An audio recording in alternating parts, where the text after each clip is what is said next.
The City of Boston Zoning Board of Appeal for November 16th is now in session.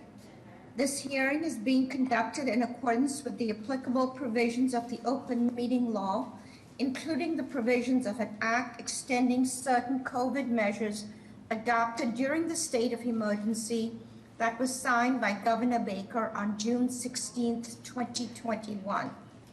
The new law allows the board to continue its practice of holding virtual hearings that it adopted during the COVID-19 pandemic until April 1st, 2020.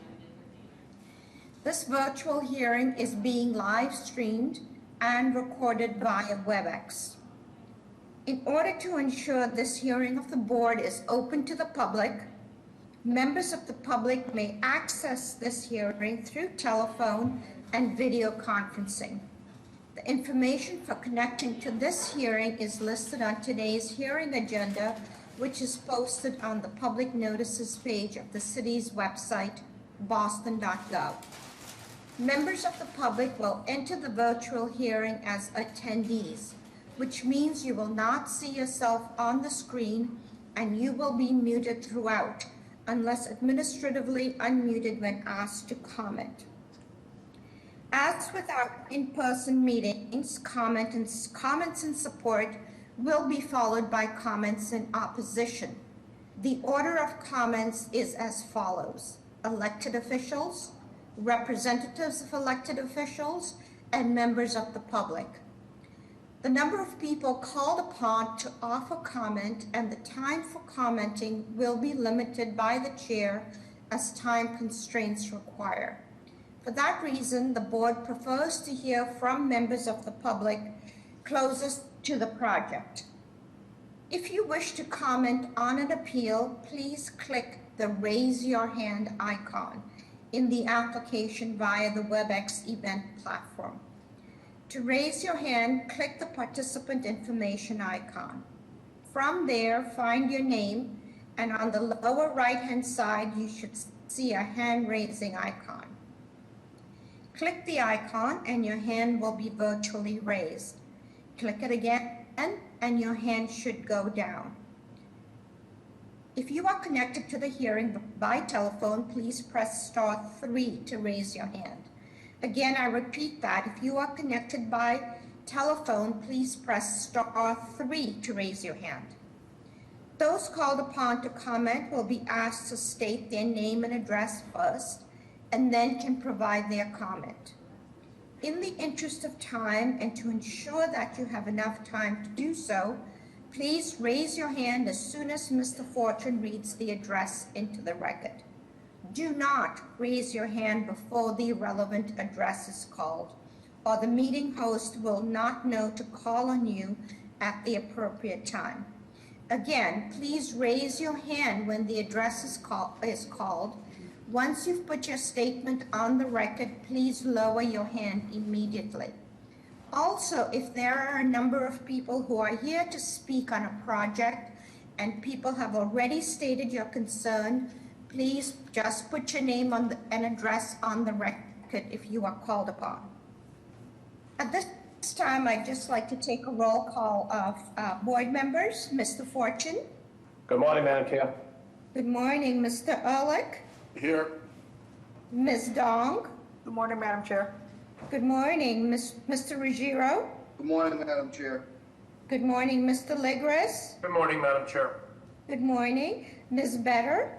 Good morning, Madam Chair. Good morning, and Mr. Hampton from the BPDA. Good morning, Madam Chair.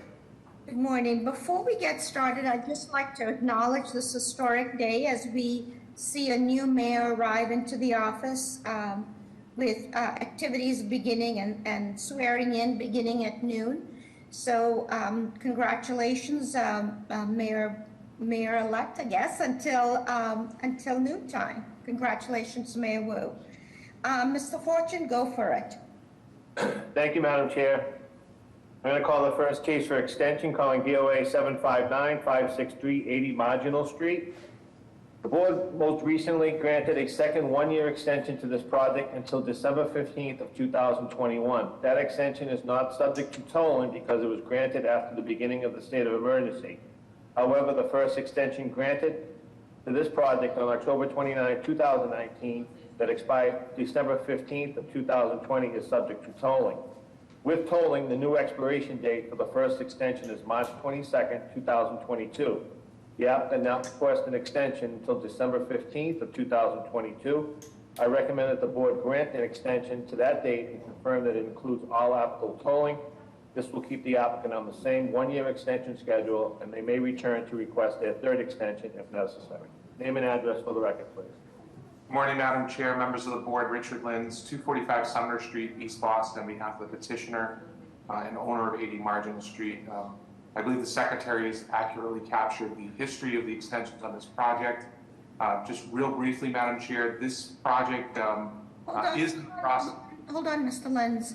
I would just like to remind everybody who's here for an extension is that because you have received the extension, we do expect that you will proceed post-haste getting your projects underway. So may I have a motion, please? Motion for a one-year extension. Okay, December today. 15th of 2022. Yeah. Which is Okay. inclusive of all applicable tolling. Okay. So Mr. Ligris, may I have you make the motions, please? Of course. What is the date requested? December 16th? December 15th of 2022. You got it. Okay. Motion to extend to December 15th, 2022, inclusive of all applicable tolling. Second. Second. All those in favor? Aye. Any opposed? Motion carries. Calling the next two cases, calling BOA 1006360, 8 Ford Street. There's a companion case, BOA 1006358, 8C Ford Street. The board originally granted the relief for these companion cases on December 20th of 2019, so this is the applicant's first request for an extension. The relief would normally expire on December 20th of 2021. However, tolling applies to this relief, so the relief remains valid. With tolling, the new expiration date of the relief is March 27th of 2023. I recommend that the board confirm the record that this relief does not expire until that date, and that the applicant may return then to request their first extension if necessary. Name and address for the record, please. Good morning, Madam Chair, members of the board. Richard Lins, 245 Sumner Street, East Boston, on behalf of the petitioner. Mr. Ligris? Motion to confirm expiration of the date for relief to March 27th, 2023, inclusive of all applicable tolling. Second. All those in favor? Aye. Any opposed? Motion carries. Thank you very much. Have a good day. You Calling too. the next case, calling BOA 830-090, 4 Mystic Street.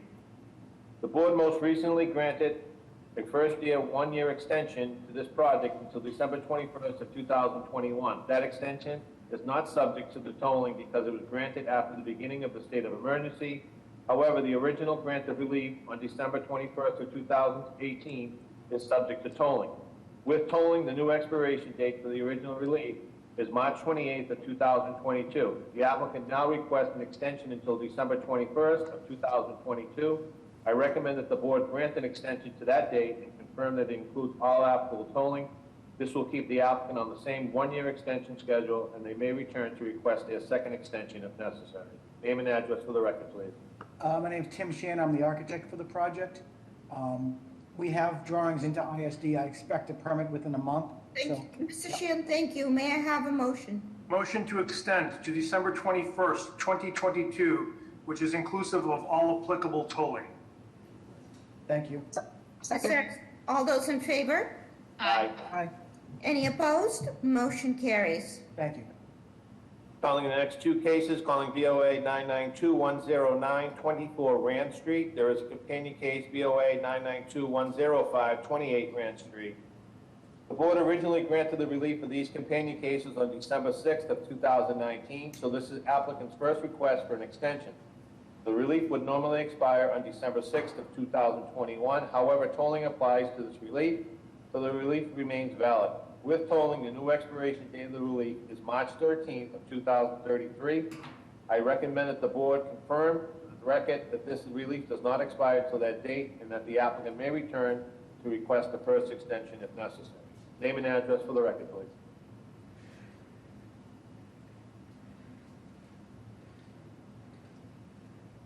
Mr. Mass? Mr. Master? One second. Yeah, Kenneth, go ahead. You've been unmuted. Can you hear us? Yes, I can hear you. Can you hear me? Yes. Name and Please put address your- for the record, please. Kenneth Dadaba, 24 and 28 Grand Street. Okay, may I have a motion, please? Motion to confirm expiration through March 13th, 2023, inclusive of all applicable tolling. Second. All those in favor? Aye. Any opposed? Motion carries. Calling the next case, calling BOA 734-154, 14 Gleason Street. The board originally granted this relief on August 16th of 2019, so this applicant's first request for an extension. The relief would normally have expired on August 16th of 2021. However, tolling applies to this relief, so the relief remains valid. With tolling, the new expiration date of the relief is November 21st, 2022. I recommend that the board confirm for the record that this relief does not expire until that date, and that the applicant may return then to request their first extension if necessary. Name and address for the record, please.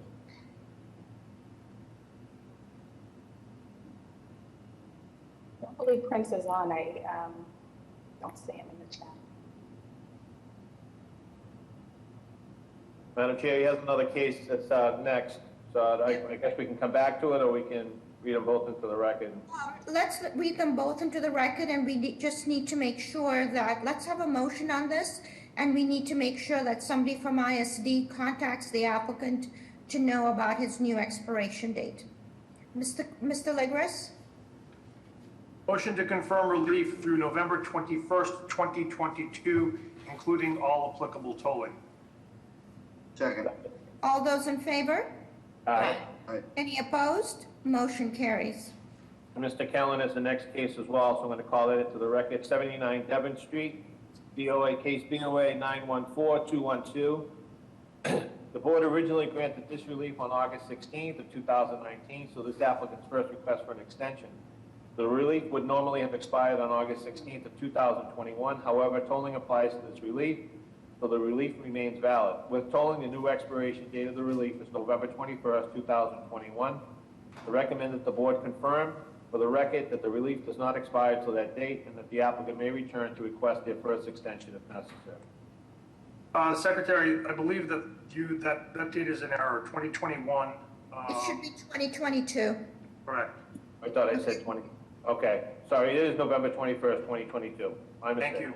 Motion to confirm relief through November 21st, 2022, inclusive of all applicable tolling. Second.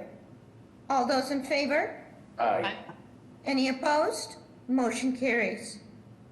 Calling the next case for extension, calling BOA 799-147, 30 Thorn Street.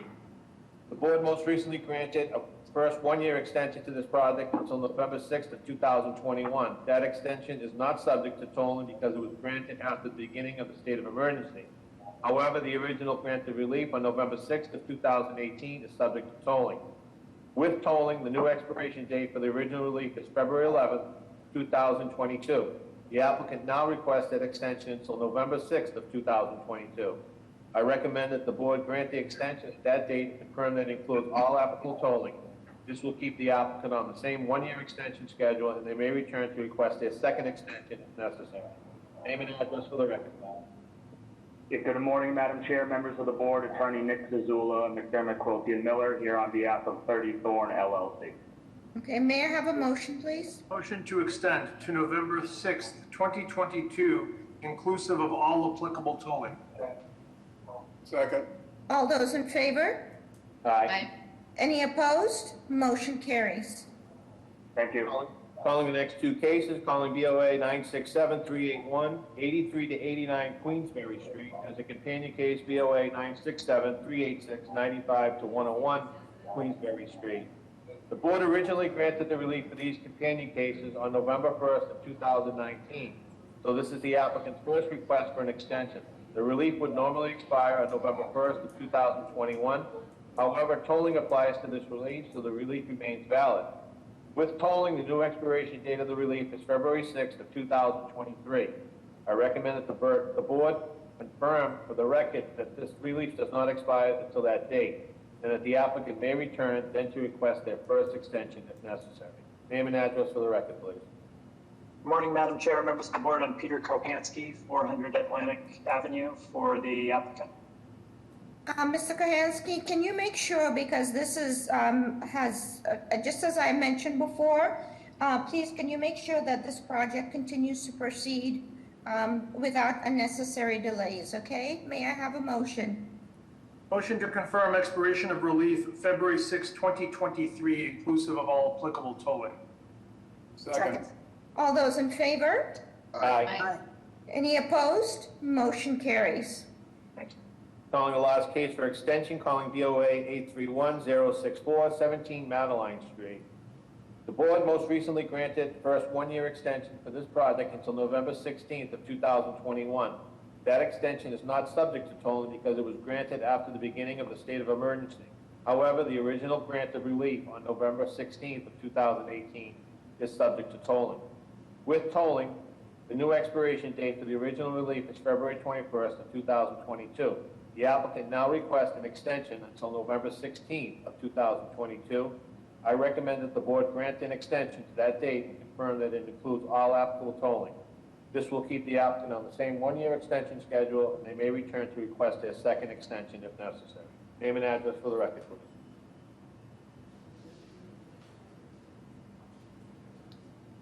Mr. Ligris? Motion to extend through November 16th, 2022, inclusive of all applicable tolling. Second. All those in favor? Aye. Any opposed? Motion carries. Calling the next case for board final arbiter, calling case BOA 799-147, 30 Thorn Street. Name and address for the record, please. Good morning, Madam Chair, members of the board, Attorney Nick Zazula, McDermott, Quilty, and Miller, 28 State Street in Boston. With me today is Tim Laranger from Embark Architects on behalf of the property owner and developer 30 Thorn LLC. Madam Chair, in response to some of the pandemic-related impacts on the development program, the developer is looking for approval of some internal changes and reconfigurations only to the approved project. Specifically, they've reconfigured the project's interior unit mix within the existing and approved building envelope with a reduction to the number of units from 45 units down to 40. And the way they've done that is they've added more 3-bedroom units included in the now revised project. Their now revised project would include 5 studios at 467 square feet, 5 one-beds at 611 square feet, 5 one-bed pluses at 750 square feet, and 25 3-bedrooms at 950 square feet. We've submitted these plans to ISD, the modifications, because we're not making the building bigger, taller, wider, et cetera. They don't trigger any new zoning code violations, and they would include the same amount of off-street parking. There's no revisions to the subject zoning relief as previously by the board a few years ago. So, Council, Can you clarify the 25 3-bedrooms? Is that an average of 950 square feet, did you say? Yes, ma'am. They're all right about the same 950 square feet. Yeah, based on the layout. All essentially micros then? No, well, they're above the minimums, but barely, or right at the minimums, yes. Okay, may I have a motion for approval, please? Motion to approve. Second, Joe. All those in favor? Aye. Any opposed? Motion carries. Thank you, Madam Chair. Calling next case for G-Card, calling BOA 123-7924, 232 Clarendon Street. This is a change of occupancy to remove retail and renovate and reconfigure the existing spaces of a residential and office units. This is a new fire alarm and fire protection system. The violation is Article 32-32-4. This is the G-Card. Name and address for the record, please. Good morning, Dennis Quilty. Madam Chair, I'm going to recuse myself on this, Ligris. Okay. It's Dennis Quilty, attorney representing the property owner. With us is Douglas Bray, who is indeed the property owner, our Okay, project architect. Hold on, Mr. Quilty, hold on for a Yes. minute. Christian, are you on? Yes, Madam Chair. Good morning. Good morning, members of the board as well. Christian Simonelli, Boston Groundwater Trust, and we have both the BWSC approval and engineer no harm letters. Madam Chair, we also have them. May I have a motion, please? Motion to approve, GCOT. Is there a second? All those in favor? Aye. Any opposed? Motion carries. Probably your easiest case, Dennis, for today? Thank you, Madam Chair, Okay. and members. Following the 9:30 hearings, are there any deferrals or withdrawals for the 9:30 cases only? Give me the address first, please. Hi, 20 Center Street. This is Michael Chavez. Yep, for the record, calling BOA 117-5371, 20 Center Street. Name and Correct. address for the record, please. Michael Chavez, 27 Center Street, Roxbury. Like a What- deferral? You're requesting a deferral for what? We are, reason? yeah. ISD is still reviewing our revised drawings, and we haven't got those back yet, so we just wanted to, have those completed before we present it. Okay, may I have a motion, please? Motion to defer? Second. All those in favor? Aye. Any opposed? Motion carries. The date, please. We have a date of January 11th, 2022 at 12:30. Yeah, thank you, appreciate that, January 11th. Yep. 12:30. What, 12:30? See you Thank in you, the new appreciate year. it. All right, take care. Thank you, board. Are there any other deferrals or withdrawals? Address first, please. Hearing none, I'll call the first case. Calling BOA 124-3007, 30 Alston Street. This is tandem driveway installation for 2 parking spaces. The violation is Article 62, Section 30.6.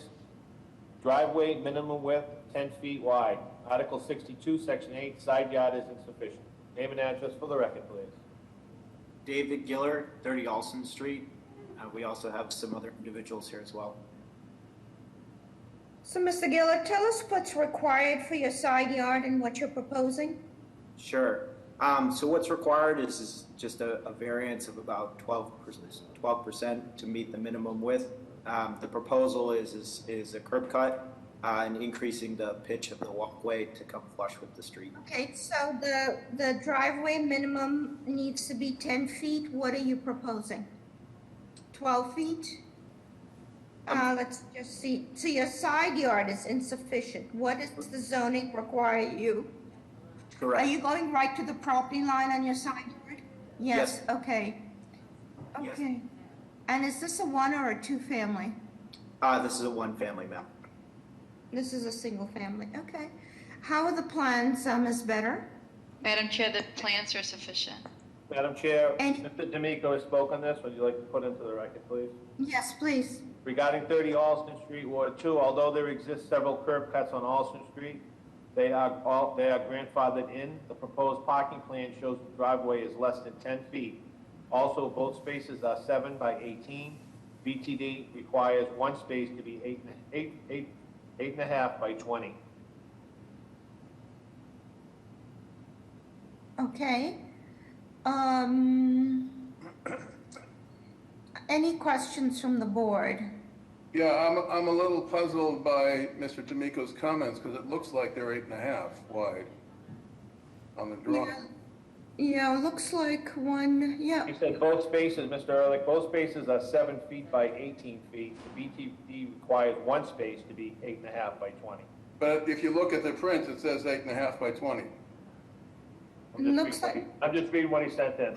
No, I understand. I'm just saying that what his comments seem to conflict with the drawing. The Mr. Ehrlich, if you look closely, it looks like the numbers are in that sometimes it looks, well, if you look at the rear parking space, it looks like it's 8.9 by 18.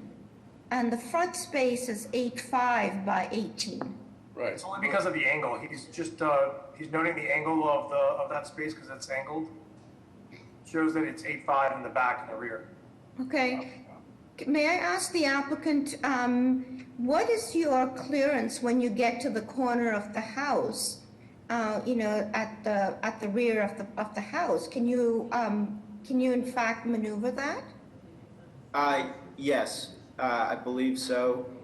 The other thing that's been pointed out is the clearance in terms of coming out. If you look at the front of the house, there are currently stairs on the plan. Those will be cleared enough in order to make the turn out to the street. If leaving the house, if you turn left, that's the direction of the street. So we're going to create plenty of room for that. And is there parking on this side of the street? No. On-street parking? There's no on-street parking on this side of the street? Correct. Okay. Okay. Anybody here to speak in support of this proposal? Good morning, Madam Chair and members of the board. Keelan Stapleton with the Mayor's Office of Neighborhood Services. The Mayor's Office would like to go on record in support of this proposal. There was an abutters meeting on October 6th after we received 4 letters and a petition of over 20 signatures in support from some direct abutters. Our office did receive 3 letters of opposition, all which address concerns related to the size of the driveway, the turn proximity, and how the weather would affect these conditions. Thank you. Madam Chair, Secretary, we do have those letters of support and opposition. Is anybody here to speak in either support or in opposition? Walter Southern, 29 Alston Street. I'm in favor of this proposal, please. Thank you. There should be Carissa Brady from 27. And James. So hold on. Miss Ambassador needs to, is in conversation with them. I don't Yes, see ma'am. the raised hands, but what is? I have no raised hands here, nor do I have any messages in the chat. Is anyone? Can you please raise your hand if you're looking to give testimony? Miss Ambassador, I see 2 raised hands. Oh, okay, got him. All right. Okay, caller 6, you've been unmuted. 603-557. Are you looking to give testimony on this proposal? Yes, I am. Okay, can you state your name and address for the record, please? Sure. I'm going to introduce Jimmy Carroll, who's on this call. Go. You said you're introducing yourself? Good morning, Madam good morning. Chair. And good Yes, morning, members of the board. please hustle and put your name and address on the record and tell us whether you're in support or opposition. I'm in support of this proposal from Mary and Jimmy Carroll. Oh, hi, 68 Jimmy. Jimmy, how are you? Thank you. Good, very good. Thank you, Madam Chair. Thank you. All right, and then caller 9, who has an 860 number, you've been unmuted. Are you looking to give testimony on this proposal? Yes. Okay, can you state your name and address for the record? Carissa Brady, 27 Alston Street. Okay, go ahead. We are in favor of this. Okay, thank you. And Madam Chair, I have no additional raised hands. Everybody who's spoken, please lower your hand. May I have a motion, please? Madam Chair, I would like to put forward a motion of approval with a proviso for only 1 parking space. Is there, did you want design review on that to confirm that? With BTD, yes. Okay. Is there a second? Second. All those in favor? Aye. Any opposed? A question on the motion, why is it only 1 space? Because the tandem parking at the rear, you're really hitting that corner of the residential structure at 8.5 feet wide. You need maneuver to open, the doors are open. You need a little bit of more wiggle room around that. So I feel like it's too squeezed. Okay, so there's a second. All those in favor? Aye. Aye. Any opposed? Motion carries. I'm opposed, I think both work. Okay, there's 1 opposition, motion carries. Calling the next case, calling BOA 125-8260, 10 Union Park. This is a change of occupancy from lodging house to a single family, install groundwater recharge system, extend living space to the basement, and excavate. A rear addition at the basement levels 1 and 4, rear deck at level 2, and construct an attached garage and pool in the rear yard, connected to the main building through a bridge, roof decks on garage and main roof. The violations, Article 64.9.4, townhouse row extensions into the rear. Article 32, Section 4, this is in the G code. Article 64, Section 34, restricted roof structure regulations. Article 64, Section 8, accessory swimming pool. Article 64, Section 9, the floor-area ratio is excessive. And Article 64, Section 9, the rear yard is insufficient. Name and address for the record, please. Good morning, Madam Chair, members of the I'm board. sorry to interject. Madam Chair, I'm going to recuse myself on this matter. Okay, go ahead, Counselor. Yep, good morning, Madam Chair, members of the board. Mark Lacasse, Lacasse Law, 75 Arlington Street in Boston. I represent the homeowners, Patrick Kinsell and Jill Ozzie, and the architects of record are also on the meeting, David Hassine and Associates. Okay, hold on for a minute. Christian, are you on? Yes, Madam Chair, good morning. Christian Simonelli, Boston Groundwater Trust, and we have both the BWSC approval and engineer no harm letter. Thank Madam you. Chair, we also have those letters. Thank you. Okay, Counselor, thank you, Mr. Simonelli. Go ahead, Counselor. Yes, that tackles the first conditional use permit, which was for GCOD. There are two other conditional use permits, one being a balcony at the second level, which is your standard 6-foot balcony projecting from the rear facade, supported by cantilevers. And then there is a walkout deck on the top floor of the rear addition, the rear bump out addition. And those are the two rear yard extensions that require a conditional use permit. Additionally, there is a proposed rear addition bay from the basement level to the 4th floor, which exceeds 50 square feet bump out in the south end. Let's go systematically through this. Sure Tell thing. us about the roof structure. What is the dimension of that deck? So yes, stopping right. Scott Thompson is the architect. Scott, what is the dimension of the roof deck on the top of the bay? I think if you, hi, Madam Chair, members of the board, thank you. Scott Thompson from Hassine Architects. If you zoom in on the plan where the cursor is, where that round circle is, you can see the dimensions of that terrace. So will you verbally put it on the record? Yes, I'm trying to read the page. Hang on one second, I'll get my drawing. Those dimensions are, so sorry. If the screen could be scooted to the right and up a bit so we could see the middle drawing. Yeah, so it's, I'm sorry. The middle drawing. 8.2 feet projecting into the yard, and then 15 feet wide as it's projected out, and then I think another 19. It sort of, well, as it pulls away from the building, it's about 19 feet wide, and then it steps into 15 feet wide at the when it projects over the bay. Okay, and then tell us about the balconies. Are they bracket supported? Yes, Madam Chair, there's a balcony on level 2, which projects 6 feet from the rear facade of the building, and it's supported with cantilever support, not posts. Okay, and then, so we have that. Tell us about, is that a legitimate swimming pool, or is that a hot tub? The round circle, yeah, sorry, go ahead, Mark. The pool on the ground is 10 feet by 15 feet, so, well, what you're seeing on the screen is a hot tub on that deck, so that's not the subject of any zoning relief. But if we scroll ahead to some slides that show elevations, you'll see in the rear yard, there's a small 10 by 15 swimming pool, so 150 square feet, which is 5 feet deep. And swimming pools are an allowed accessory use in Table A of Article 64, but are required to be 4 feet from all rear lot lines.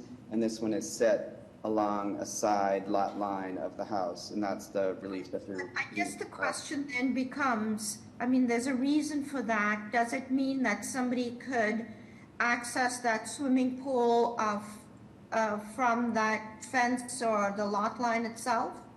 No, both Okay. rear yards are fully enclosed, and this will be fully protected by the required fences. Okay, and the floor FAR? Tell us about the FAR and the rear yard. Yep. So as I mentioned, in the rear yard, a bump out exceeding 50 square feet is being added from the basement to the fourth level, about 100 square feet per floor. So the rear bump out totals 595 square feet. The maximum FAR in this subdistrict is 2.0. Proposed with the addition at the rear bump out is 2.36. And what does that leave as far as rear yard? How much rear yard is left, and what is required, and what are you proposing? Yep, so this screen actually shows, Madam Chair, the pool area and a deck area. So we do meet the usable open space requirements, and the rear yard is designed to be recreation space for the family. And there's also a small deck area on top of the garage, which is also some usable open space for the family as well. Got it. How are the plans, Ms. Better? Madam Chair, the plans are adequate. Any questions from the board? I do have some couple of questions in regards to egress in the basement level. Can you please let us know if you can walk out to the light court from the basement? Can you walk out to the light court? Yes. You can, perfect, okay. And do you see any issues with getting the materials from the pool through the public alley? No. I guess. Are you saying like servicing the pool? Services, yeah. Yes. And also in regards to annunciators in terms of light and alarm from the garage, are you open to other methods that would not cause noise pollution? Well, Hansi, you may not have been on a similar case, but we recently had a garage at 18 Union Park, and one of the provisos from BTD was that we include an audio-visual alarm for pedestrians. As I understand it from Mr. D'Amico, it's a new requirement to alert pedestrians who are both sight impaired and otherwise unable to detect alarms. So he required that we do so on a similar garage, so we've included it in the drawings for this proposal as well. Okay, I was just addressing some of the concerns that we received from residents in terms of quality of life. Yeah, and certainly we understand the product that's been specified has decibel adjustment levels, and that'd be reduced to the bare minimum so not to disturb the neighbors. Okay, great, thank you. Any other questions from the board? Is anybody here to speak either in support or in opposition of this proposal? Yes. Good morning, Madam Chair and members of the board. Kim Crucioli with the Mayor's Office of Neighborhood Services. The Mayor's Office would like to go on record in support of this proposal. An abutters meeting was held by our office on October 5th, where support was shown by the abutters. Thank you. Good morning, Madam of the Chair, members of the board. Ana Calderon from Councilor Flynn's office. The councilor would like to go on record in support based on feedback from neighbors and the Union Park Neighborhood Association. Thank you. Madam Chair, Secretary here, we do have the letters of support, we do have the letters of opposition to Ms. Better's response in regards to quality of life. Excellent, thank you. May I have a motion, please? Madam Chair, I'd like to put forward a motion of approval with BPDA design review. Is there a second? Second. All those in favor? Aye. Any opposed? Motion carried. I oppose. And so this is, we have a 6-member board, there's 1 in opposition, the motion carries. Thank you. Thank you so much. Calling the next case, calling DOA 125-5984, 353 East 8th Street. This is a renovation and rear addition and extension of living space to existing 3-family semi-detached building, 2-man decks, and extension of living space into the basement. No change to the existing occupancy. The violations, Article 68, Section 29, roof structure restrictions. Article 68, Section 8, front yards insufficient. Article 68, Section 8, side yards insufficient. And Article 68, Section 8.4, the dimensional regulation extension into the rear yard. Name and address for the record, please.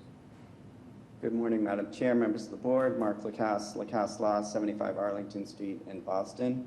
I represent the property owners, Stephen and Sean Scanlon, brothers who are proposing this project, and with us is the offices of Derek Rubinoff, the architect on the case. There are 2 conditional use permits and 2 variances requested here. Taking the conditional use permits, the first one is on the 3rd floor of the existing structure, there's a small rear walkout deck that is being enclosed to increase the living area on the top floor. Because that essentially is on the roof, it constitutes Excuse me, Attorney Lacasse, this is Tom Broom, the Executive Secretary. I think we may have lost the plans that are being presented right now. I don't see, Madam Ambassador, are you there? Yes, I am. I have Mr. Kia, Did we lose the presenter screen, I think? I don't know, do we need to do something about that so we can see the plans again? Hi, Tom, it's Rakia. The broadcasting computer kicked out, so we just had to log out to log back in. We're trying to fix it now. Okay, thank you. In the meantime, please, Mr. Lacasse, go ahead. Yes, Madam Chair. So essentially, I want to know if this is an extension into the rear yard, what is required for the rear yard, and what are you proposing for the rear yard? Yes, Madam Chair. So the extension to the existing structure will comply in all respects with the dimensional requirements for this sub-district. It meets the setback requirement. The lot is 100 feet. Tell us what's required and what's required for the rear yard and what is being proposed for the rear yard. The required rear yard minimum depth is 20, and the required side yard is 3. On the rear extension, the side yard of 3 is met on both sides of the rear yard, and side yard, and the rear yard 20 is required, and Derek proposed is the rear yard setback what amount? It's Derek Rubinoff from 82 Spring Street. The proposed is 20 feet. Okay, and so if the side yard is only 3 feet, what is the closest that the building comes to its side yard? Mr. Rubinoff? We've got about 3'1" or so on the sides, on each side. Okay, so what's required? 3. Yep. 3, okay, so you're just about making it. And then tell us about the roof structure restrictions.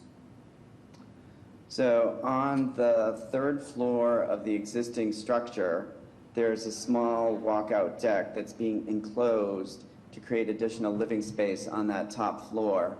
So because that essentially enclosed box, if you will be on the roof of the building, it's considered a roof structure restriction, but we're simply enclosing an existing walkout deck to create more living space on the top floor. And because... Okay, I just want to know, because again, this may have implications. How many square feet is that? So in terms of FAR, there are no implications, I just Madam want to Chair. know the square feet of the proposed enclosed deck. On the top floor, the existing deck is being enclosed to create additional living area. And Derek, that additional area is how much? 231 square feet. 231, and what's the height of that? Is that over the 2.5 stories or 3 stories in this case? No, that would be within the 3-story limit. So basically the building right now is 3 stories, and so that 3rd story right now isn't a full story on top of the 2nd story footprint as it exists right now. So part of what we're proposing would fill in the rest of that 3rd floor so that it has the same footprint as below. And tell us about the basement occupancy. Yes, Madam Chair. So the basement occupancy, based on the grade of the property, which its pitch is substantially going back, and if we go to elevation A 2.2, you'll see that 100% of the basement space is above grade. There are no bedrooms in the basement, and the ceiling height in the basement is 12 feet with a full walkout in the back of the building. So it is, stop here please. You can see here there are side windows, the basement condition is full walkout in the back, and based on the grade change, which you can see at the top of the screen, because of the substantial drop of grade, the basement is essentially a full walkout floor in the back of the proposed addition. There are three Ms. small. Better, so, hold on, Mr. Lagasse. Ms. Better, how are the plans? Madam Chair, the plans are adequate. Any questions from the board? Is anybody here to speak either in support or in opposition of this proposal?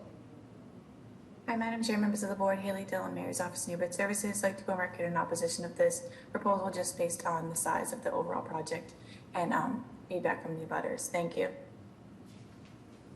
Good morning, Madam of the Chair, members of the board, Ana Calderon from Councilor Flink's office.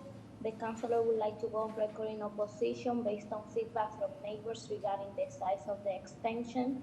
There are also concerns on adding living space to the basement, whether office space will remain or become bedrooms, as well as quality of life issues like parking and loss of sunlight. Thank you. Madam Chair, members of the board, Paul Sullivan, for City Council at large, Michael Flaherty. Council to go on record in opposition and stand with the neighborhood. Article 68 went through an extensive community process. The council's approach to Article 68 has been consistent. You cannot support variances under Article 68. Additionally, the council would like to note the conversion of basement space to living space and the potential conversion of office space as bedrooms as issues we are seeing across the neighborhood. Thank you. Brief reply, Madam Chair. Yes, go ahead. Again, just would like to note that the proposed rear addition is a conditional use permit, that it complies with all the dimensional requirements. It complies with the FAR requirements, that even with this addition, we are below the maximum FAR of 2.0 for this subdistrict, and that the basement condition is superior in quality in terms of access. So just tell us what is, so I'm assuming the basement is combined with the first floor. How many bedrooms in the first floor? Derek, it's 2 to 3 bedrooms depending on who uses bedroom. We're leaving it flexible for one room for office space, but Unit 1, which is those 2 floors, is 2 to 3 bedrooms, and then Unit 2 and Unit 3 on the upper floors are each 2-bedroom units of approximately 1,200 square feet. And the basement and first floor unit is approximately 1,600 square feet. So they're nice sized units. That's the whole point of the rear extension, again, which complies with the dimensional requirements and is below the FAR maximum. Okay, so given that information, may I have a motion, please? Madam Chair, I'd like to put forward a motion of approval with BPDA design review. And can we have a statement in there, please, that and the plans should clearly indicate it, that there will be no bedrooms in the basement? That's correct. So we can have a proviso that no habitable bedrooms are allowed in the basement. Is there a second? I'll second that. All those in favor? Aye. Any opposed? I'm opposed. Opposed. All 3 of you opposed? Remember, this is a conditional use. You know, we can put conditions on it, but it is a conditional use. So there are 3 in opposition. The motion does not carry, so it's been denied. Is there a possibility of another motion, Madam Chair, based on the conditions? No, denied means that we do not want to see this proposal again. Okay, it can come back in another form, but not in this form. Understood. May I have the next case? Sure can. Calling the next case, calling BOA 124-8137, 34 Evergreen Street. This to combine parcel 1 and 2 to the newly created lot of 6,234 square feet. The change of occupancy from a 2-family dwelling to a 3-family dwelling, and legalize the existing owner-occupied 3-family, proposed 3 off-street parking. The violation, Article 10, Section 1, limitation of area. Article 55, Section 8, 3-family dwelling use is forbidden. And Article 55, Section 9, the side yard is insufficient. Name and address for the record, please. Good morning, Madam Chair, members of the board. My name is Attorney Patrick Mahoney with the business address of 160 Federal Street, representing the homeowner, Paul Salou. Madam Chair, members of the board, we're proposing this is an existing structure with a minor change to the envelope. Specifically, 2 of the violations arise out of a dormer in the rear, and that's to create head height to comply with building code for the 3rd floor egress. The third floor is existing. Currently, it's a two-family building with Mr. five. Mahoney, Mr. Mahoney, Madam Chair, I need to recuse myself on this.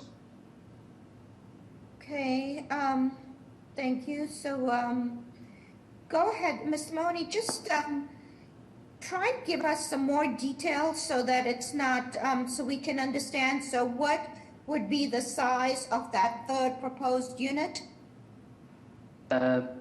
Absolutely. Madam Chair, if we could go back a couple of pages to the drawing showing the site survey, that drawing actively encompasses all the relief that was right here.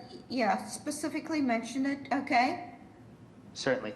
So again, the relief that we're seeking is, was mentioned by the Secretary, the proposal will result in a Unit 1 being 1,183 square feet, 2-bedroom, 2-bath. Unit 2 being a 1,185 square feet, 3-bedroom, 1-bath. And Unit 3, which would be the new unit, resulting in a 987 square feet, 2-bedroom, 1-bath.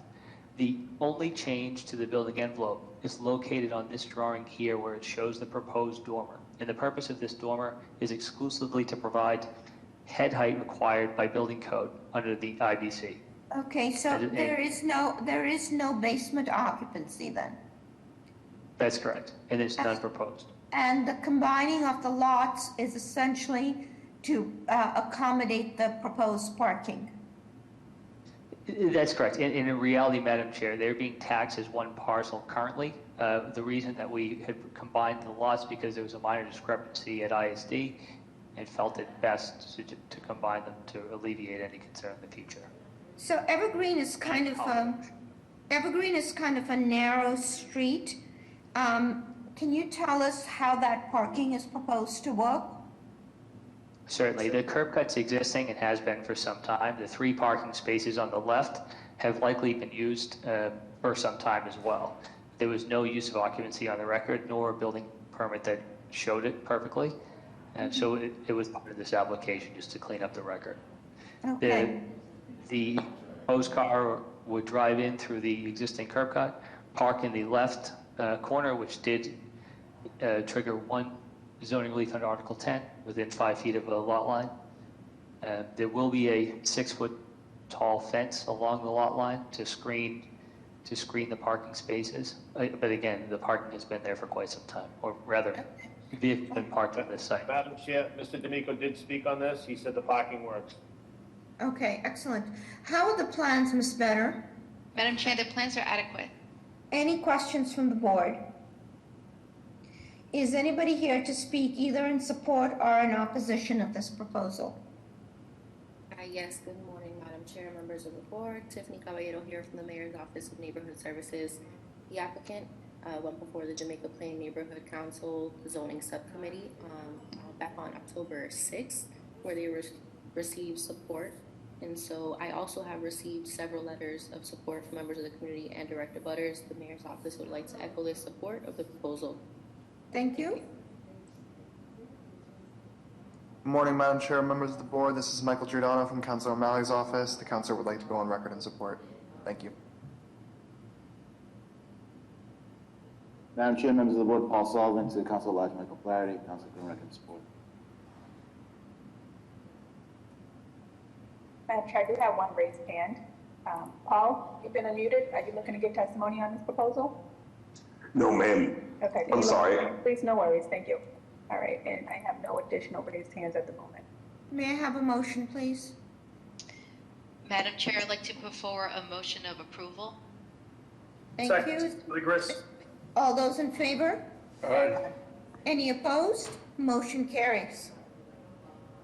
Calling the next case, calling BOA 118-2380, 5 Glenburn Street.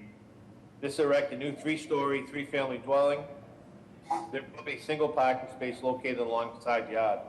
Violation Article 10, Section 1, limitation of area of accessory uses. Article 50, Section 29, the building height is excessive. Article 50, Section 29, lot area is insufficient. Article 50, Section 29, lot width is insufficient. Article 50, Section 29, lot frontage is insufficient. Article 50, Section 29, the floor to area ratio is excessive. Article 50, Section 29, the usable open space is insufficient. Article 50, Section 29, the front yard is insufficient. Article 50, Section 29, the side yard is insufficient, and Article 50, Section 43, off-street parking is insufficient. Name and address for the record, please. Yes, good morning, Mr. Secretary. Good morning, Madam Chair. Good morning, members of the board. Good morning, Ms. Ambassador. Attorney Joseph Feaster from the law firm of McKenzie & Associates, 183 State Street, Boston, 02109. With me on this call is my colleague, Attorney Timothy Frazier, and the architect, Matt Mueller, who will make the presentation. But Madam Chair, before I direct it to Mr. Mueller, I just want to reiterate what has been done relative to this proposal. As Mr. Fortune mentioned, this is a proposal for 3 family residents, which will be 3 condos, and there is 1 parking space. The applicant met with the abutters on June 24th. Hold on, Mr. Feaster. These are a lot of violations. Yes. Can we just go through and have whomever it is talk through the project so that we can first understand the project as a board before we go through the community process, okay? Okay. Mr. Mueller, would you please respond to the chair? Sure. Can you hear me? Yes, please go ahead. This is Matt Mueller from Hugh Architecture, 181 Bowden Street in Dorchester. Miss Clark, can you please zoom in a little bit so we can see the drawings? Thank you. Go ahead, Mr. Mueller. So this is a triple decker, three-bedroom units, approximately 990 gross square feet per unit, with 2 bathrooms per unit as well. A basement is walkout in the back and with storage and mechanical, with rear balconies in the back, 1 means of egress toward the front, and 1 parking space on the side of the lot of the building. What is the zoning district that this is in? This is 3-family, 4,000. And what's the lot size on this? It is 3,020 square feet. So it's about 1,000 square feet short, and I guess that's what triggers the violation. And so this is the triple decker design. Is that what the sense of the street is? Yes, this fits in with the context. All the buildings on the street are 3-family with approximately the same size lots, with this sort of aesthetic as well. Okay, and then so you're seeking building height because it's probably 2.5 stories and you're a 3. What I'd be curious about is your rear yard. What's required and what are you proposing? Rear yard requirement is 30 feet. We are proposing 28'4". Okay, 28'4". And tell us how the parking is proposed to work. Tell us what plan it is that we should be looking at. If you go to the first page, you'll see the site plan, please. Go to the first page of the document. If you look on the first page of the document, you'll see that we have 1 parking space on the right side of the building. Originally, we had talked about doing rear parking, but there's an existing easement with an existing deck back there that came with the lot, so that was not an option. And then we had 3 tandem parking spaces proposed, but the community requested we try to retain those existing trees on that side of the lot, so we reduced the parking to one parking space. Okay, how are the plans, Ms. Better? Madam Chair, the plans are adequate. Any questions from the board? Madam Chair, may I put on the record? I have a question. Hold on, Attorney Feaster. Go ahead, Ms. Better. I imagine that there's no curb cut in the Google images. I imagine you have to apply for a curb cut, correct? What's missing is a survey plot plan. Yes, we did have a survey plot plan submitted. It should be with it. I think it showed the previous option, which was 3 tandem parking spaces, but we did have that submitted. Okay, I don't have it in front of me, but let's just make sure that we have a plot plan with the curb cut shown. Sure, no problem. Okay, any questions from the board? Yeah. Does BTD have a recommendation on this? Because now I'm sorry, who's speaking? It's Joe. It's Joe. Hello? Joe, you're fading out. Do you want to try again? Yeah, I was just wondering if BTD had a recommendation on this, if he's proposing to do a curb cut and then only have one parking spot. Not happening. I think a good question, Joe, is whether or not there's parking on both sides of the street there, because that might influence it as well, or if there's only parking on one side of the street. This is Yeah, Jeff. and Sorry. Mr. Hampton, did the BPDA make a comment on this? No, we didn't receive any plans to make a recommendation on this, but this is something that has always been an issue with the BRA and the board, that privatizing an on-street parking space for just one spot off street is always an issue, which is why I brought up the question on whether or not there's parking allowed on that side of the street. Mr. Feaster or somebody from the team? Madam Chair, Secretary, sorry. I'm sorry, I couldn't hear. Was Joe asking if BTD had weighed in or BPDA? Mr. D'Amico did not weigh in on this, no. Okay, so Mr. Feaster, can you? I have a parallel question about the parking. Given that they reduced the number of spaces from 3 to 1 because of the desire to save trees, just curiosity, with 3 units, condo units, who's going to get the parking space? Joseph? Good question, Mr. Ehrlich. I don't think we had addressed that particular issue. Maybe I'll go down there with, like we used to do in New York, and I'll just get some straws in order to do that. But at this juncture, we have not done that. But what I did want to add, Madam Chair, was the process how we got to that and to answer some of the questions that were posited. This is a dead-end street, and there's only parking on one side. We wanted to be sensitive to the concerns of the direct abutter, because originally we had... Sorry, Mr. Feaster. Mr. Feaster, is parking on this side of the street or the other side? No, it's on the other side. It's on the other side. It's on the other side. And we wanted to be sensitive to the direct abutter, with the retention of the trees, as opposed to try to squeeze 3 spaces in. Additionally, we repositioned the single space so that it would not be anywhere in the front yard, which we know that this board does not support nor accept.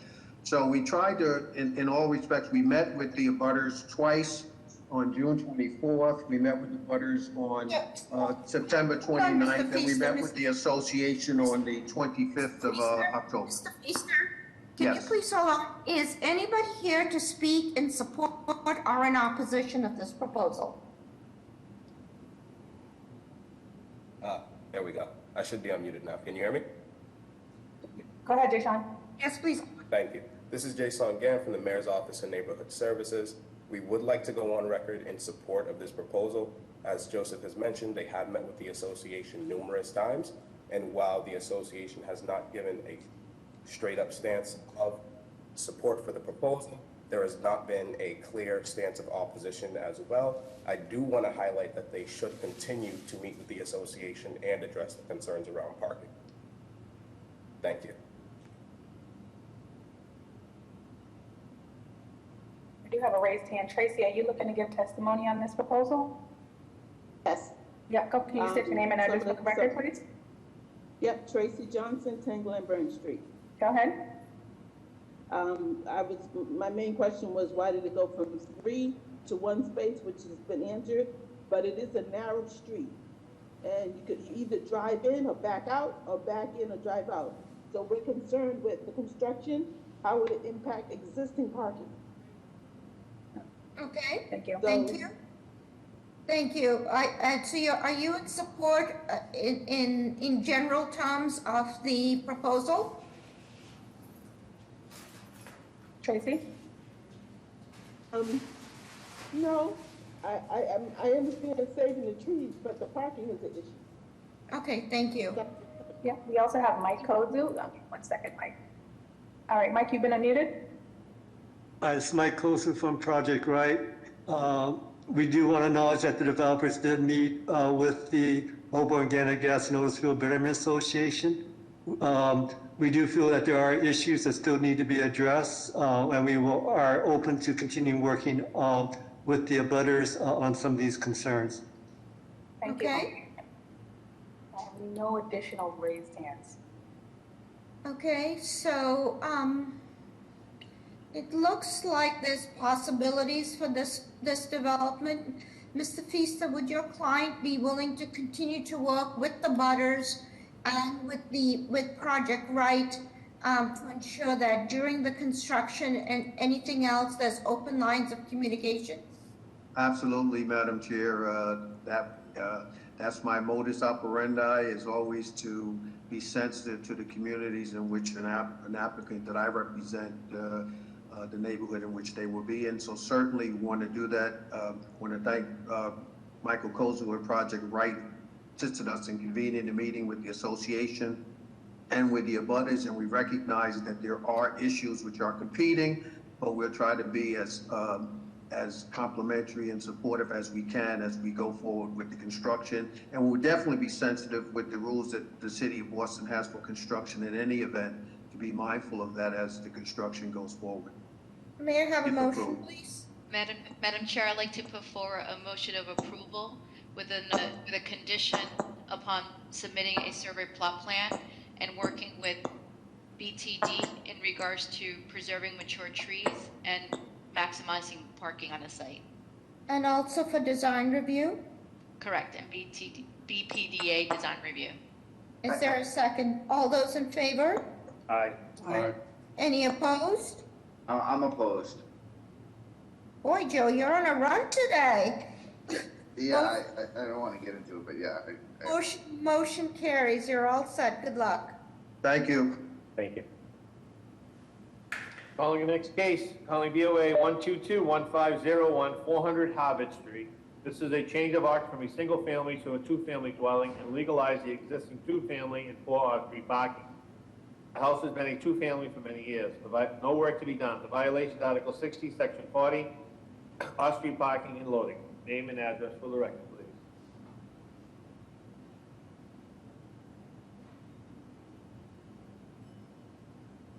Madam Chair, the applicant did not sign in earlier during the, didn't sign in earlier. We can come back to that case. Okay. Calling the next case, calling VOA 120-9015, 7-9 Wenham Street. This is the existing building, is a 3-family with a half-story unfinished attic. The project would convert the attic into a 4th unit. The violation is Article 55, Section 40, off-street parking and loading. Article 55, Section 8, use and regulations. Article 55, Section 9, additional lot area is insufficient. Article 55, Section 9, the floor area ratio is excessive. Article 55, Section 9, the building has excessive in feet. Article 55, Section 9, the building has excessive in stories. And Article 55, Section 9, the side yard is insufficient. Name and address for the record, please. Good morning, Madam Chair, members of the board, Attorney Nick Zazula, McDermott, Colty and Miller, 28 State Street in Boston. With me today from the applicant and property owners, Eric Shinrock, and the architect, Derek Rubinoff, is on as well. Madam Chair, 7-9 Wenham Street is located in Jamaica Plain. If this ambassador could go to the next slide, you'll see where this is for site context. Thank you very much. It's right near the Forest Hills MBTA station. This is an existing 3-family dwelling. The proposal here, Madam Chair, is to capture some underutilized attic space that's already existing and convert this existing 3-family dwelling into a 4-family dwelling by adding a unit up there. The existing space right now is 895 square feet in the attic, and the new unit would be approximately 1,244 square feet by adding shed dormers on both sides of the roof and expanding an existing front dormer. And the unit would now be a 3-bed, 2-bath unit at 1,244 square feet. And there actually is a nice size ceiling up there. It's an 8-foot ceiling in that attic space. Mr. Zazula, so the new unit. Sorry, Mr. Zazula, this is a 3 of 5,000 district. Can you tell Yes, us ma'am. what the square footage of this lot is? Yes, ma'am. The square footage of the lot is 5,760 square feet. 5,760 square feet, and if it's Yes, a ma'am. 3F 5,000, it's granted that. It's a 3F 4,000. I apologize for interrupting, Madam Chair. 3F Is 4,000. it a 3F 4,000? Because the rejection letter says it's a 3F 5,000. Oh, I'm sorry. You are right. 3F 5,000. I apologize both times. You are correct. Okay, so this is an existing non-conforming use as far, not use, but building as far as stories are concerned. But I don't think I've heard an argument of why this should go to a four-family, other than, an interest in going to a four-family. So can you talk that through? Because this is just a bit above the basic requirement for a lot size.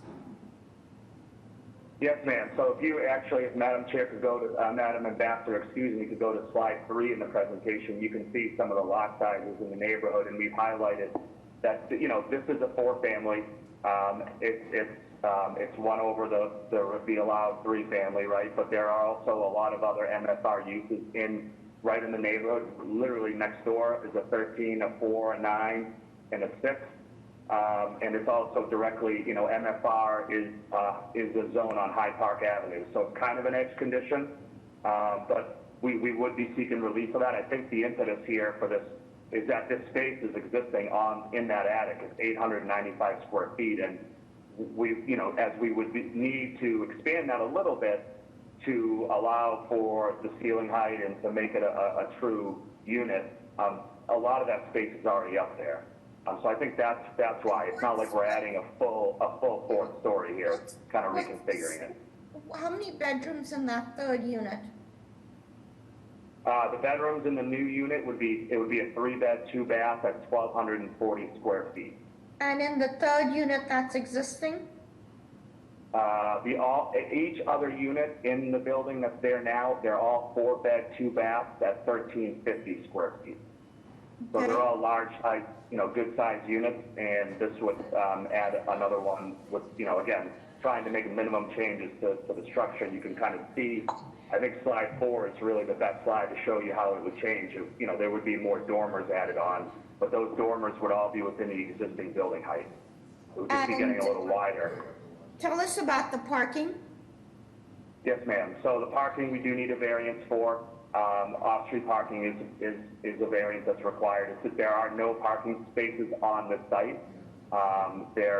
It's really infeasible because it's built up on this hill. There's no parking there now, and we wouldn't be able to add any more. It's quite a few steps to get from at grade to the front entrance, about 8 or 10 steps, I believe, to get up to there. So we're just not able to add any parking. It's just infeasible. Obviously, we're near Forest Hills, and that came into play as well. Okay. How are the plans, Ms. Better? Madam Chair, the plans are adequate. Any questions from the board? Yeah, just to clarify a couple of things. With these new dormers and the new shed dormers and the expanded front dormer, the peak is still no higher than the existing peak of the roof. Is that correct? Yes, sir. Yes, that is correct. The dormers extend the height into the nonconformity width-wise, but they do not go above the existing building height. Okay. And the other thing I couldn't, because the plan sort of went back and forth quite quickly. Two means of access and egress. That is my understanding, but Mr. Rubinoff is on if he is able to chime in on that. Yes, 2 means of egress and fully sprinklered, of course. Fully sprinklered per NFPA 13R. Just a question about the new facade of the building as compared to the old facade of the building. It looks like that front dormer now is set a little bit further back. Are we going to keep that same plane, or are we coming out closer to the street? Yeah, if we could go to Nick, do you know which slide has the perspective? Again, probably would be slide 4 is the one that has the best view of before and after. Yeah, thanks. Just about, if you don't mind. So- Yeah, it just has the best side by side. Most of the, Perfect, thank you. most of the buildings on the street have a gable, and this building, as it is right now, has a hip with a little dormer in it. So what we would do, what we're proposing to do here on the right, is change that hip into a full gable, and we kind of trimmed the top of it, made it what's called a jerkin head, just to keep the mass down a little bit. But you'll see several other buildings on the street that already have a gable, and we thought that would be architecturally appropriate to do. It adds volume to that attic in a way that's very sympathetic to this type of architecture. So it wouldn't be in the same plane, but it would be in the plane of the wall below to some extent there. I think it's pretty close. Yeah. Okay, any other questions from the board? Is anybody here to speak either in support or in opposition of this proposal? Yes, good morning, Madam Chair and members of the board. Tiffany Caballero here from the Mayor's Office of Neighborhood Services. This proposal went before the zoning subcommittee of the Jamaica Plain Neighborhood Council back on October 20th, where they voted to approve the proposal. 2 of the 4 direct abutters also written and submitted letters of support for this. Therefore, the Mayor's Office would like to go on record in support of this proposal as well. Thank you. Board, this is Michael Giordano from Councilor O'Malley's office. We'd like to go on record in support. Thanks. Madam Chair, I have no raised hands at the moment. May I have a motion, please? I'd like to make a motion to approve a BPDA design review with particular attention to just the placement of those dormers. I think the architect's done a pretty good job at keeping the massing so it looks smaller than it is, and I just want to make sure that stays consistent. Is there a second? I'll second that motion, Ligris. All those in favor? Aye. Aye. Any opposed? Motion carries. Good luck. Thank you. Calling the next case, calling BOA 124-4853, 53 to 55 South Fairview Street. This is a constructed curb cut parking area for 2 vehicles. Violation of Article 10, Section 1, limitation of off-street parking, and Article 67, Section 9, usable open space is insufficient. Name and address for the record, please. Madam Chair, I'm going to recuse myself from this. My name is Timothy Burke. I have a business address of 142 Berkeley Street in Boston, and I'm the architect representing the owner of the property, who's also on the meeting here, Thomas Papathasio. And how are you? Good morning. The project, as you see on the plan in front of you, is to add 2 parking spots. We would be doing a minimal curb cut of that would be a 10-foot wide at the narrow part, and then we would be able to provide 2 spaces. Most of the houses in this neighborhood do already have off-street parking. My client has late hours and often comes home and finds no spaces close to his house. He has to carry some very expensive equipment with him too. So this would be a huge improvement for him to be able to have this off-street parking. We've kept it away from the front of the house. We are on a corner lot. And we did have a meeting with the Longfellow Area Neighborhood Association in September, and also in a butters meeting. Mr. Burke, as I've mentioned before, we'll hear all that about the process. What we're interested is in, because I'm sure that's why the applicant hired you, on describe to us the proposal and describe to us the violations. The violation was for the side yard, the parking's in the side yard. Given this corner lot situation, it is somewhat different than a lot of properties, so I didn't have a way of not having it in the side yard. We did... So it looks like there is a slope, and across the street, and you're across from Fallon Field. So tell us how is this a garage, or is it open air parking? Talk about the curb cuts. And how the parking would work. It is just an open air off-street parking. We would be using permeable pavers. That was something that came out of one of the neighborhood meetings. And there'd be landscaping as well. There'll be a very small retaining wall at the back due to the hill.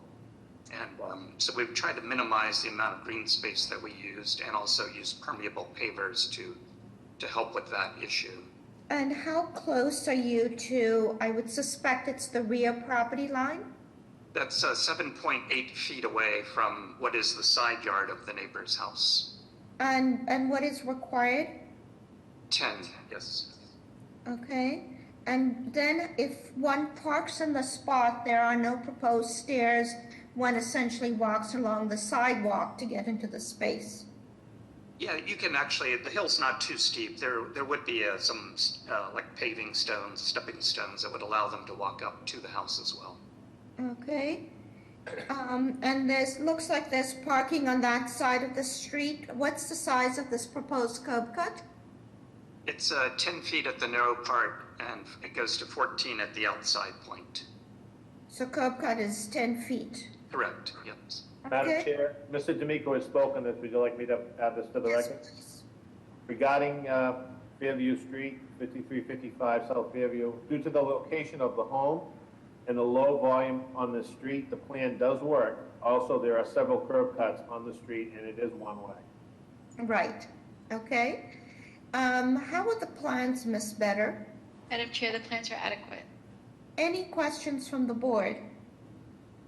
So this will be replacing just lawn, green space, is that correct? That is correct. They landscape the yard very nicely, and they'll continue to do that, yes. Any other questions from the board? Is anybody here to speak either in support or in opposition on the proposal? Morning, Madam Chair, members of the board. My name is Uju Nochi with the Mayor's Office of Neighborhood Services. We had a community process for 5355 Fairview Street on October 5th. They answered questions for the neighborhood, and the Mayor's Office of Neighborhood Services would like to go on record to support this project. Okay. Is anybody else here to speak on this proposal? I am. Oh, go ahead. Sorry. As the owner of the property, I spoke with the immediate butters and everybody's. Just hold on. Mr. Burke is representing you. Can I have a motion, please? Madam Chair, I'd like to put forward a motion of approval. Is there a second? All those in favor? Aye. Aye. Any opposed? Motion carries. Thank you very much. Calling the next case, calling DOA 125-6688. Address 25 to 29 Poplar Street. This is a change of occupancy from a barber shop and beauty salon to barber shop, retail, and 9 residential dwelling units. To construct a 3-story addition above the existing floor, construct a new rear stairway addition. The violation is Article 67, Section 32, off-street parking and loading requirement. Name and address for the record, please.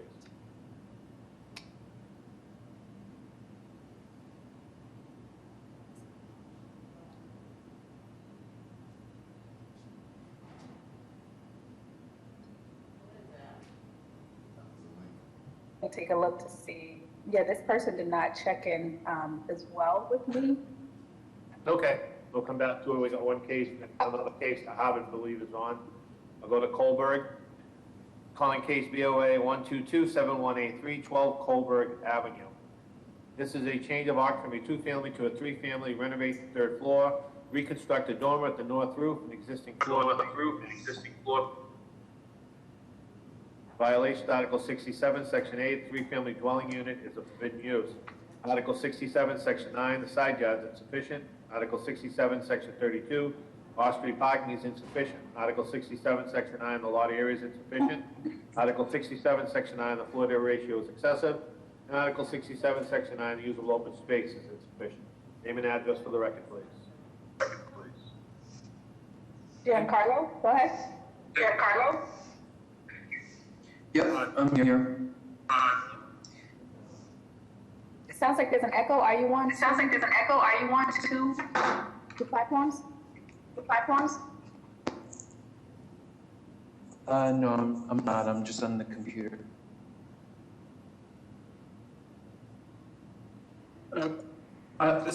This is Von Worthington. I'm the architect on the project. I believe we have Tim Casey, the owner, also on the project. He should be on the line. Are we doing 12 Colberg or 400 Harvard right now? 12 Colberg. Oh, okay, I apologize. Carlo, apologies. Okay, I'm going to go ahead and explain the project and the plans and the violations here. First, put your name and address on the record. Yes, good morning, Madam Chair and members of the board. This is Bond Worthington, architect, business address of 110A Inman Street, Cambridge, Mass.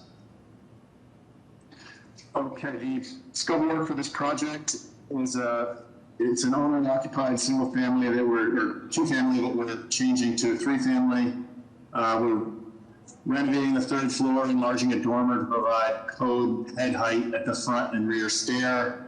There's no change to the building footprint. There's an additional, we're adding just under around 129 square feet to the 3rd floor with those dormer change. Let's see, we're being cited for... So you're adding 129 square feet with the dormer change? Is that what you said? That's correct. Okay, so it looks like 3-family is a forbidden use. Can you tell us what the zoning district is? Yes, I can. It's 2F 5000. Okay, and what's the size of the lot? The lot is 5,653 square feet.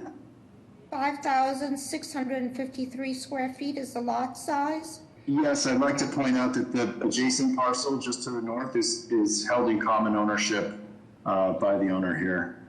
I mean, what's the relevance to this project then? The existing, so we're being cited for off-street parking. Currently the parking for the existing 2-family is on that same parcel beside this. And it's held in common ownership. If you go to the 5th page, there's a site plan. So the issue for us is, should the owner decide to sell the adjacent parcel, what happens is that then, unless it's commonly deeded or there's some understanding, then there will be no parking for this building. So can you explain how that's going to be accommodated in the long term? Sure. Currently he owns both, because the parking's satisfied by that additional lot, there's no way he can develop. They're held in common ownership. Does he need to combine them legally? Is that what you're saying? Tim, do you know if it's the same tax bill? The lot next door has been with the property since 1900, and my family moved in 1954. We use it for parking. It's the driveway and the garage. So, Tim, I kind of live not too far from the project. I'm on Newburgh Street. Oh.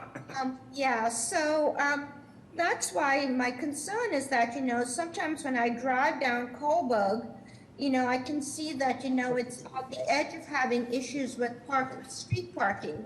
And so the question becomes, how do we maintain, livability in this part of the city where people have a greater dependence on cars?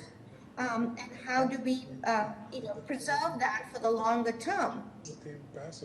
I don't have the answers to all those questions, but I mean, the lot next door gives us another, 50 feet or something? And this has been a 3-family since like 1930, I think. 3 families living in it. So it's never been a problem before. We have the 3 of us park outside anyway, right out front. So we don't even have to use that additional lot for parking. We get along fine.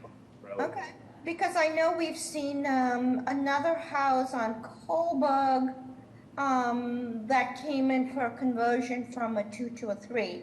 I'm assuming that might end up being the mode here. So that's a long-term concern we could have. But Mr. Worthington, can you show us the plan of the adjacent building where the parking is accommodated? I can. It should be page 1 of this PDF that we're looking at here on the screen. There you go. And there is a survey that should have been submitted with these plans. Okay. How are the plans, Ms. Better? Sorry, Madam Chair, that plans are adequate. Okay. Any questions from the board? So both of these, so there's two lots here on this plan, Yeah. two 5,000 square foot lots. Yeah. Correct. Yep. Okay. Any other questions from the board? Is anybody here to speak either in support or in opposition of this proposal? Good morning, Madam Chair and members of the board. My name is Udra Nochi with Neighborhood Services. We held a community process for 12 Coburg on September 28th, and we would like to go on record and support this project. Madam Chair, we do have a few support letters. Madam Chair, I have no raised hands. May I have a motion, please? Madam Chair, I'd like to put forward a motion of approval with a proviso for BPDA design review to pay special attention to the height of the dormer so as to distinguish from the original ridge line of the roof. Okay. I'll second that motion, Ligris. And is there a way of ensuring that whatever the informal operation right now for the parking becomes formalized? Well, I was thinking that, Madam Chair, but that would only be, we could address that if that lot ever got developed. Couldn't we address that then? Isn't there a house on that lot already? No, it's just a garage. Okay, got it. So it's okay. So there's a motion. Is there a second? I seconded it, Ligris. Go ahead. All those in favor? Aye. Any opposed? Motion carries. You're all set. Good luck. Madam Chair, before we do Harvard Street, I just wanted, it's 11:01. I'm going to call the 11 o'clock cases for any deferrals or withdrawals. 11 o'clock cases only. Address, please. Mr. Secretary, I have an address for you here, 95-97 Broadway. Thank you. I'm going to call in for the record, calling DOA 121-1702, 95 to 97 Broadway Street. Name and address for the record, please. Good morning, Madam Chair, members of the board. This is Mike Ross, attorney from the law firm of Prince Lobel. Madam Chair, we do not yet have our G-card. We are prepared to talk to the other three items if it was the pleasure of the board, or we can come back for the entire package. It's entirely up to you. We'd prefer to wrap it up as a package, so may I have a motion, please? Motion to defer. Second, Ligris. All those in favor? Aye. Any opposed? Motion carries. The date, please. So have a date of January 11th at 12:30. Thank you. See you in the new year, Counselor. You then. Are there any other deferrals or withdrawals for 11 o'clock only? Hearing none, I'll go back to the 9:30 cases, calling BOA 122-1501, 400 Harvard Street. This is a change of occupancy from a single family to a two-family and legalize the existing two-family and 4 off-street parking. Violations Article 60, Section 40, off-street parking and loading. Name and address for the record, please. Second. Okay, Giancarlo, you've been unmuted. Go ahead. Good morning, Madam Chair and members of the board. This is Giancarlo Zoltan, the son-in-law of the owner of the house, Westner Simplis. So explain what you're proposing to do. So we were just trying to get the change of occupancy because the house has been listed as a one-family for a long time, where it's now a two-family. It's been a two-family for quite some time. In the process of doing the change of occupancy, we were asked to list the off-street parking. So we've always had 3 to 4 cars in the driveway. So I told that to the inspector, and then she mentioned it was denied because the front yard parking, and she was mentioning anything from the backyard forward was considered front yard. So she had to deny. So can you tell us what's the best picture to look at so we can understand how the parking relates to the house? So in this picture, This current picture would are we probably be the looking best. at the front door or the side door? These So this is why it's a two-family house at this point. So where you're looking right now, the one on the left is the door on the left goes to the upstairs apartment. the door on the right goes to the downstairs apartment. So that's why I wanted to change it to a two-family apartment at this point. So this is this is a corner lot. Yep. Harvard Street is behind us currently in this picture, and Fabian Street is to the right side.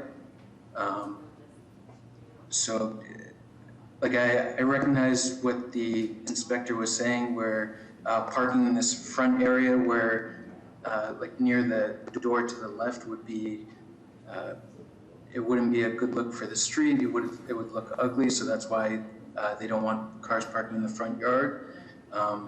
We're hoping to keep all the cars in towards the back of the house, in this side area in the driveway.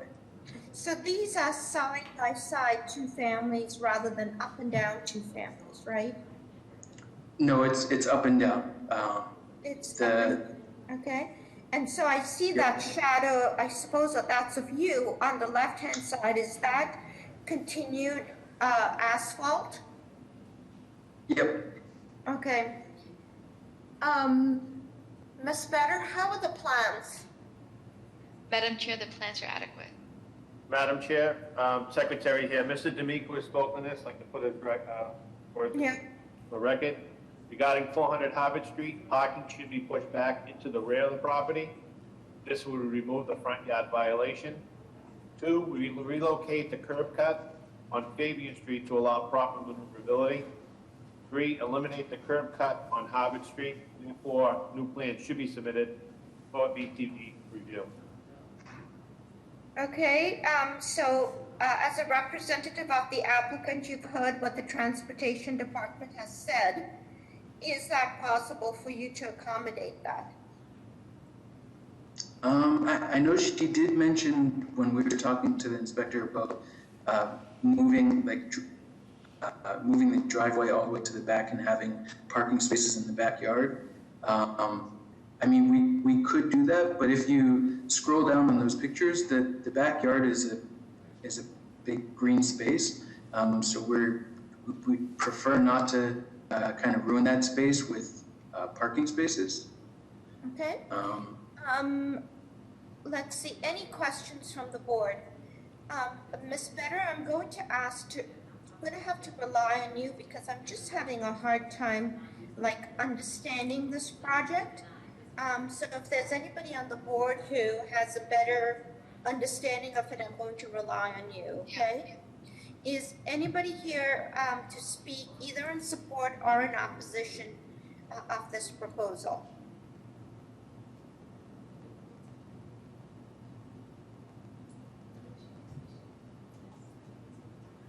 Madam Chair, I have no raised hands on my side. So I just want to clarify. We're essentially legalizing a pre-existing non-conformity, right? It's an illegal. It's not non-conforming. Okay. Okay, but it's to legalize it. So legalize, yeah. Yeah, and so we do need to take a fresh look at it as necessary. So I'm looking at the image on Google Map, which is actually a little easier to understand than the pictures that we have before us. It's a problem, and right now you've got front yard parking, and it's been that way, I guess, for a while. It would certainly be possible to do it rear yard and have it be less of a nuisance. And while you would take remove green space from the rear, you could actually then make green space in the front, which would look a lot nicer. But that's a big project. So but I don't see how we can legalize it because it's clearly front yard parking. Yep. I think they would. I think they would need to come back with an alternate proposal, which, unfortunately, would be somewhat expensive as opposed to just legalizing an existing condition. So are we saying that even the parking that runs with the cars parallel to Fabian Street is unacceptable? That's right. It would be considered front yard parking because it's a corner lot. Yeah. So I think the question is, if that driveway were narrowed, and it looks like from one of the pictures, it looked like there was already tar on the other side of that building. would that be a possibility for parking? Right, but the point is that then they would have to come back with an alternate proposal. So, Is it possible to, sorry, is it possible to just approve the change of occupancy to the two-family? Well, I Or think. do we have No, to deny without? the only violation that's in front of us is in fact for the parking. Oh. Yeah. I would suggest making a motion to deny without prejudice and ask them to come back with a alternate parking plan. Is there a second? I second. All those in favor? Aye. Any opposed? I oppose. Okay, motion carries. Madam Chair, I'm going to go back to a case I called earlier, case BOA 1256688, 25 to 29 Poplar Street. Are they on? Yes. They are, okay. Hold on 2 seconds here, let me call it into the record here. This is a change of occupancy from barbershop beauty salon to barbershop retail at 9 residential dwelling units. Construct a 3-story addition above the existing first floor and construct a new rear stairway addition. Violation of Article 67, Section 32, off-street parking and loading. Name and address for the record, please.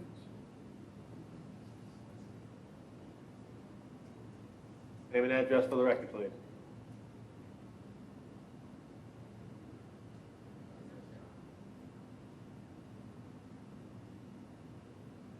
Hi, are you here? Can you hear us? Yes, go ahead. Can you hear us? Good morning, Madam Chair and members of the board. My name is Todd Martin. I'm the owner of the property. And it's Charles Crowley of the Architects. And basically what we presented to the board back on September 29th, 2020. We asked for relief for the, the issue was the off-street parking and loading requirement. It was not listed as one of the violations back when we made that presentation. It was discussed though, but it was not listed. And so now we're asking for confirmation of that, for relief for the off-street parking and loading requirement that was discussed back on September 29th, 2020. Yes, we need that. Okay, so the question is, what was the relief that you needed to convert from the retail, barbershop, etc., to the residential dwelling? What was that relief that you needed? At that time, we had the floor area ratio excessive, building height excessive, stories excessive, and rear yard insufficient. Those were the ones that we brought to the board at that time. But what we discussed was the parking. We were asked about that at that time. You know, I'm reluctant to review a case just with one item on it because there was a it was not cited initially. Mr. Bloom, can you help with this, because this is not helpful when we don't understand the project in context, and it's been over a year and many cases under our belt since then. So, Madam Chair, as far as I understand, this project is only cited for the off-street parking, and I would imagine that I would like this to be recited so we understand the project in context. We understand all those questions that we usually ask about a development that comes through. Because I think piecemealing it, creates a disservice to us as board members, not really understanding the project in context.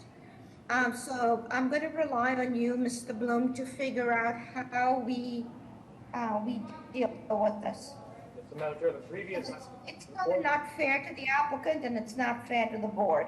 Yeah, Madam Chair, the board had previously approved all the other parts of this project in prior board decision.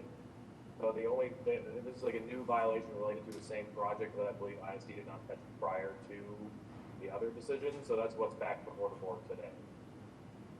It's just this parking issue. Okay, you know what I'm going to do is I'm going to ask the applicant to talk through this project from soup to nuts, okay?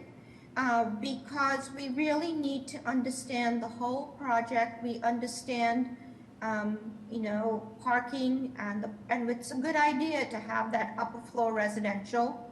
Hopefully, better design than some of the work we've seen lately. But can you just talk through the entire project so that we understand how many, we know that it's 9 units, how many bedrooms, the average size of each unit, the height, et cetera, all the stuff that you already covered, just so that we understand what the proposal is, okay? Madam Chair, can I also add Yeah. one additional comment, which is if the applicant can also let us know if the project was in front of the BPDA, since this is on a neighborhood design overlay district, if they could just describe that process as well. Yeah. We did present this to the Boston Plan, the BPDA, and they approved it. We did redesign the exterior, and it was approved. Are those the plans that Ms. Better has of the BPDA approved plans? Yes, they are. Okay, so why don't you just talk us through the proposal so we understand it? Well, basically, it consists of addition of 9 units above the existing retail, 3 units per floor, and each unit is roughly into 1-bedroom units and 1 bathroom. Each unit is approximately 540 square feet. And basically it says the floor area ratio, I think, was limited to 1.5 per Article 67. But we're adding the 3 floors above the existing retail. And that was approved at that time. We were given relief for that. Any roof decks proposed? No, we eliminated the roof deck through the BPDA process. Okay, and is this an elevator building, or how are you accommodating handicapped accessibility? No, because we're adding to an existing building, we don't have to provide an elevator. Oh, because I think a Wallpaper City hit that issue, and they did have to provide an elevator from what my conversations with them were. Right, but we talked to the BPTA and it was determined per the code that we did not have to provide an elevator. Okay, and how many parking spaces would you be required to provide, and I'm supposing you're not providing any? No, the existing building currently goes out to the existing lot lines, and on the side and clearly on the front is 0 lot line. In the rear, it goes right up to the lot line as well. So we at that time discussed that the parking spaces are on the street, and there's a public parking lot just about a 5-minute walk down the street. I know. I think everybody's including that parking lot in their parking count. So, how many spaces would you be required to provide? One per apartment. So you need 9 spaces. Okay. The commuter rail's right behind. The commuter rail's right behind the. Yeah, I know. The buses and the parking and the commuter rail seats are all being counted many times. So how are the plans, Ms. Better? Madam Chair, the plans are adequate. Any questions from the board? Is anybody here to speak either in support or in opposition of this proposal? Morning, Madam Chair, members of the board. My name is Udra Nochi with the Mayor's Office of Neighborhood Services, and we would like to go on record and support this proposal. Madam Chair, I have no raised hands at the moment. May I have a motion, please? Madam Chair, I'd like to put forward a motion of approval. Is there a second? Second, Ligris. All those in favor? Aye. Aye. Any opposed? Motion carries. Mr. Bloom, I think that this is an anomaly, but I do think that it's important that ISD look at these violations carefully. With previous, the board has always had the comfort of knowing with previous people in charge of the office that those violations have been checked or double checked, so the board is not put in this position and the applicant is not put in this position. Madam Chair, I would like to also put this on record that the project is an infill site. It is restrained in 3 of the sides to even include parking. So this is why we are giving it approval. Yes, and how does the design look? Because you weren't that far from the spot, and you've seen what's happened with the building that just went up at Wallpaper City. Is this a more comprehensive design? Yeah, I would encourage BPDA to look at the designs of all of these buildings in context. It seems extremely fragmented, and there needs to be accountability for better material because it is a center and it's only going to get denser throughout the years. Okay, Mr. Hampton, got it? I understand. Thank and you. Just for the record, the parking ratio in Rosendale Square is 1.5 per dwelling. Okay. Oh, 1.5, okay, per dwelling unit. Okay, so Mr. Hampton, can you just keep, or whoever the project reviewer is, make sure that they're keeping a close eye on ensuring the aesthetic viability of the square? Yes, ma'am. Thank you. All right. Madam Chair, we're into the 11 o'clock hearings. Going to call the first case, calling DOA 121-7482, 38 P Street. This is to construct a private wood roof deck on an existing roof for sole use of Unit 8. Deck to be less than 12 inches above the existing roof. Violations, Article 68, Section 8, the height is exceeded. Article 68, Section 29, roof structure restrictions access. Name and address for the record, please. Good morning, Madam Chair, members of the board. Mark Lacasse, Lacasse Law, 75 Arlington Street in Austin. I represent the owner of Unit 8, Jonathan Huber, and his wife, who are the owner-occupants of the unit, and they are proposing a roof deck for the exclusive use of Unit 8 to be accessed in 2 ways. One is an existing head house that is already there, that was already built as part of the building when it was constructed. So that's one means of egress. Initially, you saw on the screen before you, there was a building code violation. Hold on, before you go any further, Mr. Lacasse. So this is new construction. Was there any limitation on the building when it was constructed? No, there was not. Was there a proposed deck access by a head house when it was approved? There were no decks on the prior case. So how was this head house constructed? We've seen this before, just to give you a heads up, where this board has not approved decks, roof decks. We have not approved head houses, and then we've had people come in after construction asking for forgiveness and for the addition of the deck. So can you explain how this happened? My client is an individual unit owner who purchased this unit from the developer and was not involved in any aspect with the prior construction. So he is coming into this as a unit owner who is inheriting existing conditions and proposing a roof deck to be accessed in 2 ways, actually. There's the existing head house, and then if we could scroll ahead to show the elevations, there's a second means of egress that has been added to the side. See there's a spiral staircase from a smaller deck. Are these condos or not? They are condominium units. It's an 8-unit building, and my client owns unit number 8 and lives there with his family. Okay. And I need clarification, Mr. Bloom. Is there any way of telling whether this was approved with those head houses, or were they built, they were just built?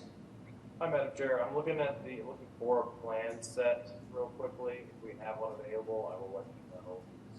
This is Jonathan Huber, the property owner at 38 P Street, number 8. It was approved with the head house as it is shown on the plans.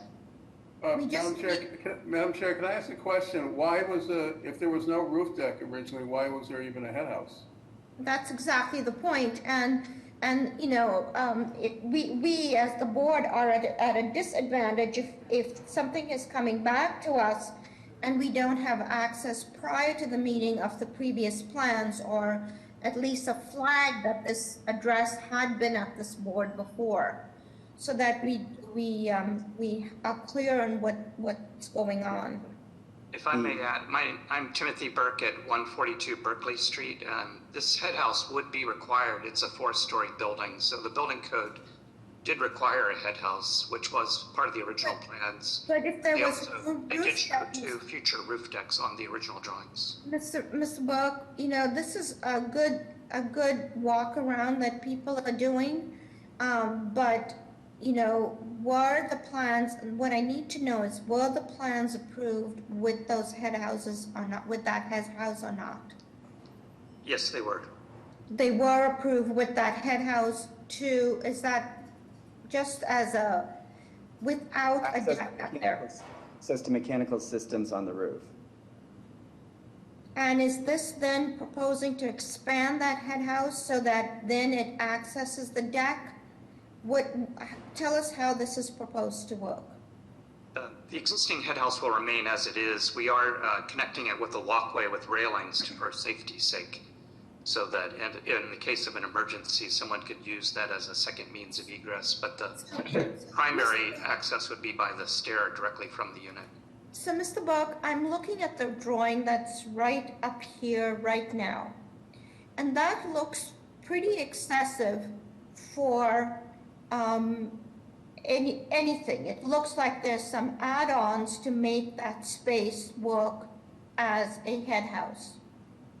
Well, I think the drawing is somewhat, because of the walkway, it's just 3 feet wide, but it is, you know, I think about 25 feet long. So it does look bigger, I think, than it really will be in reality. But we do need to get from the deck to that stairway for safety.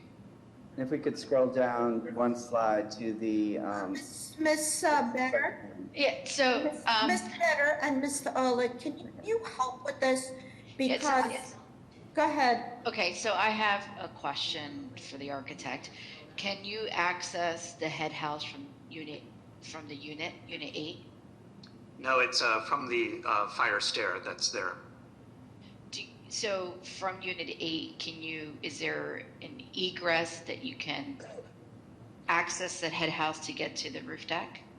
You would have to go out into the hallway and then into the stairway and then up to the roof, yes. Okay. Is there room to allow direct access from below of the deck versus going to the outside? So what's difficult for us is to not understand what's going on unit 8. So for the future, it would be helpful just to at least show us the plan of the unit below, just so we can understand how one, you know, walks to the deck. From the spiral staircase that's being added, Hansi. See right, this? but can you access from inside the unit? Yes. Theoretically, you can. That deck is unit 8. Without the exterior deck. Without the exterior deck? No. Correct. Can you put the stairway inside the unit with a roof hatch and access the deck? We did look at that, but the unit's not that big, and it seemed to. Okay. There was no real good place to do it. Yes. But thanks for answering that you can access from inside the unit through a roof hatch to the deck, and that you can, in case of an emergency, exit to the head house out to a corridor to get out. Okay, thank you. I hope that helped, Madam Chair.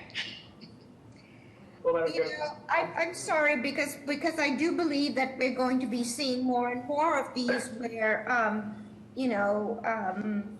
we're going to see these come in post-construction without, because we already, in fact, have seen a couple that, were not approved for head houses, came in with head houses and then, proposed decks and, things like that. So.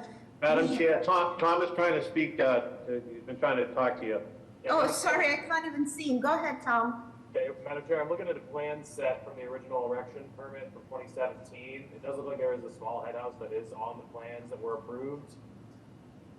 And so I guess what we need to understand is how small is small, and is this one the same dimensions as the ones that were approved? Okay, in the meantime, let's go ahead. Any other questions from the board? Yeah, I mean, maybe on the one hand, you could say shame on us for having approved it in the first place, but the truth is, the way we do it is we ask, is there a roof deck proposed? And if they say no, then we don't really go much further, assuming that there probably won't be a head house unless there's an elevator head house. So in some ways, I sort of feel like we've been game. I can't say I'm very happy about that. Thomas, do you know who represented the original applicant for that property? I do not know. Was this this is Jeff, was this an as-of-right project back in 2017? Because Jeff, it was... I believe the answer to that question is yes, it was an as-of-right project. Because in my records, I do have, this was a case that was subject to an interpretation that abutters had brought notice that they believed that ISD issued the permit in error, but I believe the law department sided with ISD, and they stated that it was not issued in error, but there were provisos put on this interpretation with concerns to the number of bedrooms. It had nothing to do with the roof deck or the head house. So this has a checkered history, okay? Hi, Coach. So this is Tom. The original applicant for this one was, I'm not sure if they were represented by anyone, but the original applicant, sorry, it's crashing on me, apologize. Nick Zafarakis, I don't know if he's an attorney or not. Nick Zafarakis. No, I think he was one of the ones who brought the interpretation, Tom. Yes, because now it's coming back. Yes, of course, because he was, okay. And I believe this was an as-of-right project. That's why the interpretation was brought to you. I believe it was in June of 2018. And that's also why we wouldn't have dealt with the head house. Yeah. Thanks, Tom, for looking at that. Yep. Yeah, okay. But in the meantime, can I ask if anybody's here to speak either in support or in opposition of this proposal? Hi, Madam Chair, members of the board, Haley Dillon, Mayor's Office of Neighborhood Services. I'd like to go on record in opposition just based on the fact that the overwhelming amount of abutters who wrote letters in opposition. Thank you.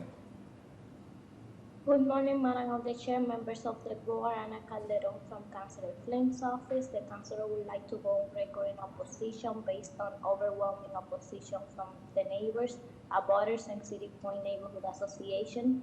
Neighbors have continued to express concern not only that the deck is excessive, but also that roof decks have consistently created quality of life issues in the form of loud parties at all hours, disturbances, and trash removal. These significant quality of life issues have been at the heart of neighbors' concerns for several years now in South Boston, and unfortunately, we are exacerbated by the pandemic.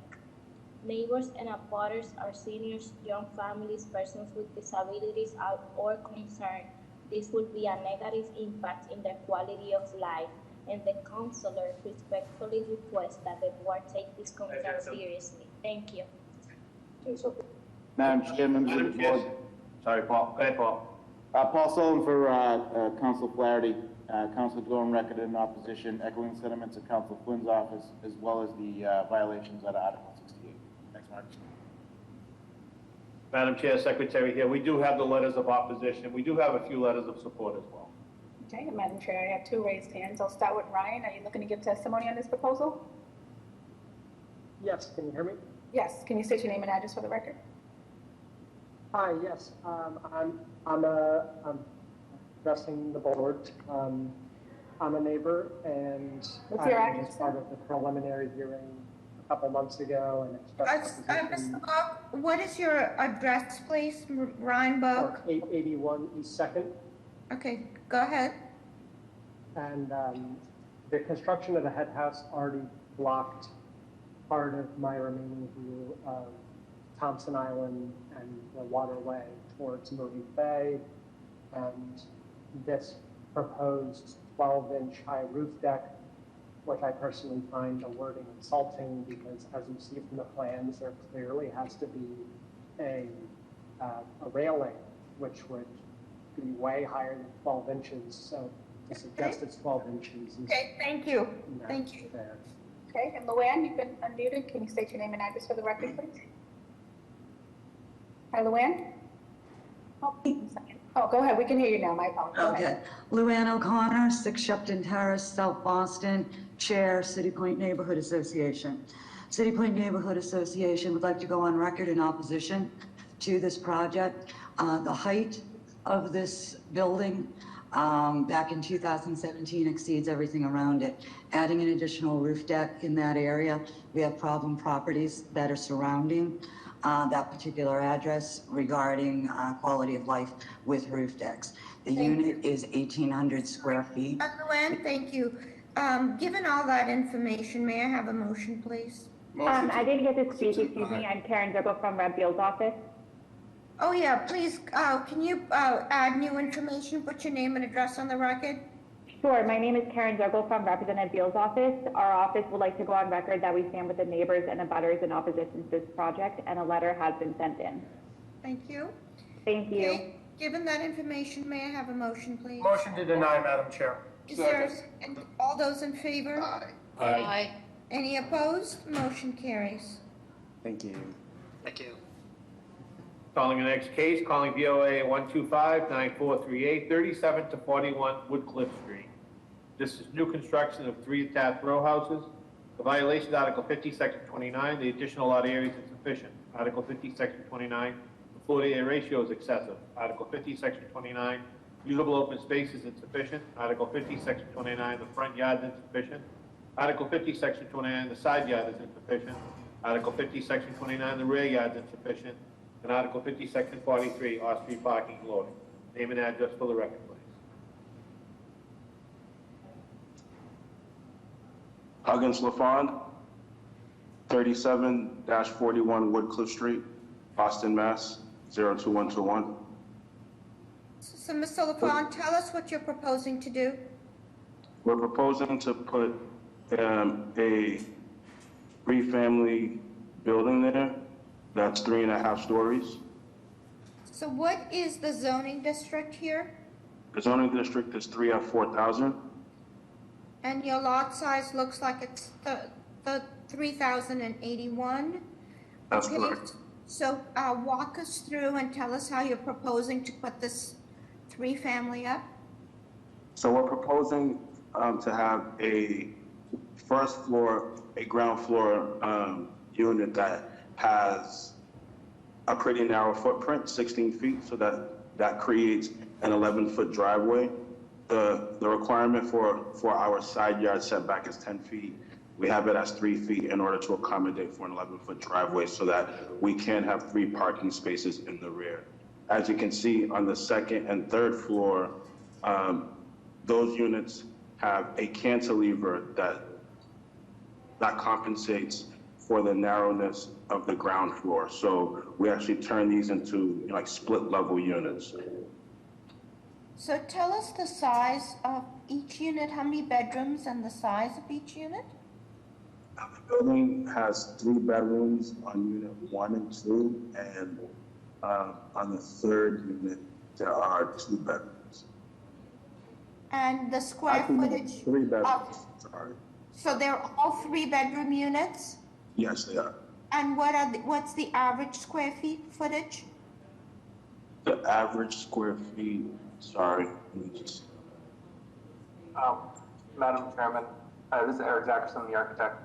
Units are 1140, 1190, and 1345, or 1390. I figure out the average from that. And is there any occupancy in the basement? There's no basement. Okay, oh, it's slab, okay, and is there a roof deck? No. Any roof deck proposed? Okay. Was this addressed at this board in the past? No. No, okay. Okay, how are the plans, Ms. Better? Madam Chair, the plans are adequate. Any questions from the board? Is anybody here to speak either in support or in opposition of this proposal? Good morning, Madam Chair and members of the board. This is Jason Gant from the Mayor's Office of Neighborhood Services. I would like to go on record in opposition of this proposal. The applicant has met with the community and they did voice numerous concerns with the proposal. Primarily the fact that they feel that the lot is, one, too small for what the applicant is proposing, and secondarily, they did have issues with the parking as well. And I believe Mike Kozu from Project Right is here to speak on it further. Thank you. Mike, any other electeds? 320 A Blue Avenue. Many neighbors are in opposition and has expressed their concerns on this project. They actually suggested that the developer has a similar project on a larger lot 2 blocks over on Quincy Street that's only 2 units. We thought that 2 units was a much better fit on a 3,000 square foot than this 3-unit proposal on a very long and narrow lot. The building size is way too high relative to nearby properties. And there's, we feel that there is a proposed roof deck when you look at the properties, when you look at their design, and that we're opposed to that roof deck that's being proposed. Thank you, Mike. And I have no additional raised hands. Okay, so given that information, may I have a motion? Madam Chair, I would like to put forward a motion of denial without prejudice. Is there a second? I'll second that motion, Ligris. All those in favor? Aye. Aye. Any opposed? Motion carries. This is a message to Mr. LaFond. I think this is a doable project, but work with the community so you can more quickly get to yes. Thank you very much. Calling the next case, calling BOA 122-5615, 31 to 33 Rosario Street. This is to construct dormers on the right and left side of the roof to create additional living space on the 3rd level, an attic renovation. Violations, Article 65, Section 9, the floor area ratio is excessive. Article 65, Section 9, the building is excessive in stories. And Article 65, Section 9, the side yard is insufficient. Name and address for the record, please. Hear me? Please go ahead, put your Can you name hear and me? address on the record. Oh, great. Suzanne Sweeney, 31 Rosario Street, Dorchester. So tell us what you're proposing to do. So at this time, all of our work is inside work. This was approved about 6 years ago. Excuse me, the dormers were approved and completed, and at this point, we are just finishing the inside work of the attic. So why are you here then? Because I was told I needed to go through the process. We did get a permit, but unfortunately we had to stop the work. So because it's been so many years, I had to go through the process all over again. Okay. So, and it was approved by this board, or was it approved as of right? It was approved by the board. We went in front of the ZBA. And is this a 1-family, 2-family? What is it? It is a 2-family, and so we're on the 2nd floor, and we are renovating our attic for extra space, living space. Okay. How are the plans, Ms. Better? Madam Chair, the plans are adequate. Any questions from the board? Is anybody here to speak in support or in opposition of this proposal? Yes, good morning, Madam Chair, members of the board. George Huynh with the Mayor's Office of Neighborhood Services. Our office hosted an abutters meeting for the proponent on October 13th, and there were no community concerns. At this time, our office would like to go on record in support. Thank you. Good morning, Madam Chair, members of the board. Joe McEachran, City Councilor Frank Baker's office would like to go on record in support of the project. Madam Chair, we have no raised hands. Okay, may I have a motion, please? Madam Chair, I'd like to put forward a motion of approval. Thanks. All those in favor? Aye. Any opposed? Motion carries. Calling the next case, calling BOA 125-9039, 804 High Park Avenue. This is to combine lots and construct a new 4-story, 34-unit residential building with elevator. The violation is Article 69, Section 7, the maximum allowed number of units has been exceeded. Article 69, Section 9, excessive FAR. Article 69, Section 9, the number of allowed stories has been exceeded. Article 69, Section 9, the maximum allowed height has been exceeded. Article 69, Section 9, insufficient open space per unit. Article 69, Section 9, insufficient front yard setback. Article 69, Section 9, insufficient side yard setback. Article 69, Section 29, insufficient parking. Article 69, 29.5, maneuvering area, off-street parking design. Article 69, Section 30.4, corner lot provision. Article 69, Section 8, the MFR is forbidden. Article 69, Section 29, insufficient loading area. Article 69, Section 30, the traffic visibility across the corner of the two front yards. Article 69, Section 37, screening and buffering. Name and address for the record, please. Good morning, Madam Chair, members of the board, Attorney Nick Zazula, McDermott, Quilty, and Miller, 28 State Street in Boston. With me today from Whiteacre Properties, who is the developer, is Yoni Shehu, and our architect is Eric Zackerson from Context. Madam Chair, you'll see on the slide the location of the site is at the intersection of Hyde Park Avenue and American Legion Highway. The combined property site is about 17,251 square feet. It's an edge condition here. It's kind of a unique corner location because it fronts on two busy roads, Hyde Park Avenue and American Legion Highway, and it actually has rear frontage on Clare Avenue as well, which is a side street. The site itself includes two existing small single-family buildings. They are currently vacant. We would suggest it's a kind of a tough location for single families at such a busy intersection. So what we're proposing... What's the zoning here? Yes, ma'am. The zoning is a 1F6000 zoning subdistrict. However, this is an edge condition on these busy roads. Directly across American Legion Highway is an MFR zoning subdistrict. And if you look at one of the context maps we included, you'll see, I think it's slide 3, you'll see there actually are several MFR apartment and condo buildings just around there, including one immediately at the rear at 173 Clare Avenue is a large multi-family building. So it's a 1F6000, but we would suggest it's kind of on that edge right across from an MFR. And we would be hoping to add this building proposed to kind of buffer and work its way into that 1F6000 subdistrict. Okay, so can you run through, these are a lot of violations. Yes, ma'am. So we understand that because it's an MFR, it's a one-family building, a one-family zoning. Can you speak about the setbacks, the height, and the parking? Yes, ma'am, I can. This would be a perfect slide, actually, Madam Ambassador, to keep this on, because you can kind of see the unique shape of the site. I like to call this, looks like a Tetris piece, maybe, for those of us who play Tetris. It's a little unique, and because it fronts on, this corner location, a lot of that dictates how the building is located and situated on the lot. And we would suggest that because of its unique shape, it causes many of the required zoning variants. All the setback variances, the parking, the maneuverability, a lot of those, although we did get cited for quite a few, I would say a majority of those are because of the size and shape of the lot. Mr. Zula, we've had a long day. Can you please just get directly to the questions, please? Yes, ma'am, I can.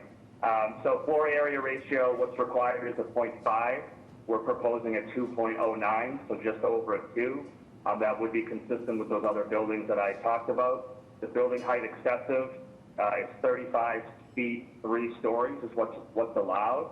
And we are proposing 49 feet and 4 stories along American Legion Highway, but then it will step down to a compliant 3-story, 35 feet on the side yard with our adjacent neighbors. And that's you asked about, Yes, ma'am. That's on Claire? No, ma'am, it steps down as you go down Hyde Park Avenue. Okay. So if you see, well, we were on the slide before, on slide 6, you can see it steps down in the side yard. Yes, ma'am. Okay. And then you had asked about the front yard and kind of the insufficiencies there. Again, a lot of that, 25 feet is required, but we front on 3 streets. We front on American Legion, Hyde Park Ave, and Claire. So 25 feet is required. We provide just between 8 and 12 feet for each one of those. The corner lot. And tell us about the parking. Yes, ma'am. The parking, so what's required, again, well, I don't think I actually said what's being proposed. It's 34 units is what is being proposed here, rental. We're proposing 19 on-site parking spaces. That would be a 0.7 ratio for the market rate unit. And the parking, we require off-street parking relief. 2 is required. But, in designing the building on these streets, we've kind of been asked by planning and the neighbors to pull the building back as much as we can off of these and provide an active streetscape. And we've done that. We have 193 feet of street frontage on American Legion Highway. And that's a lot of street frontage. We can't put parking there because nobody wants parking right on the street. So what we've done is we've provided ground floor units, lobby space, bike parking. But what that does is it pinches in the parking and doesn't allow us to have the design and maneuverability to add parking. In order to have that active streetscape, we have 5 units that actually are on the ground floor with front doors right onto the street.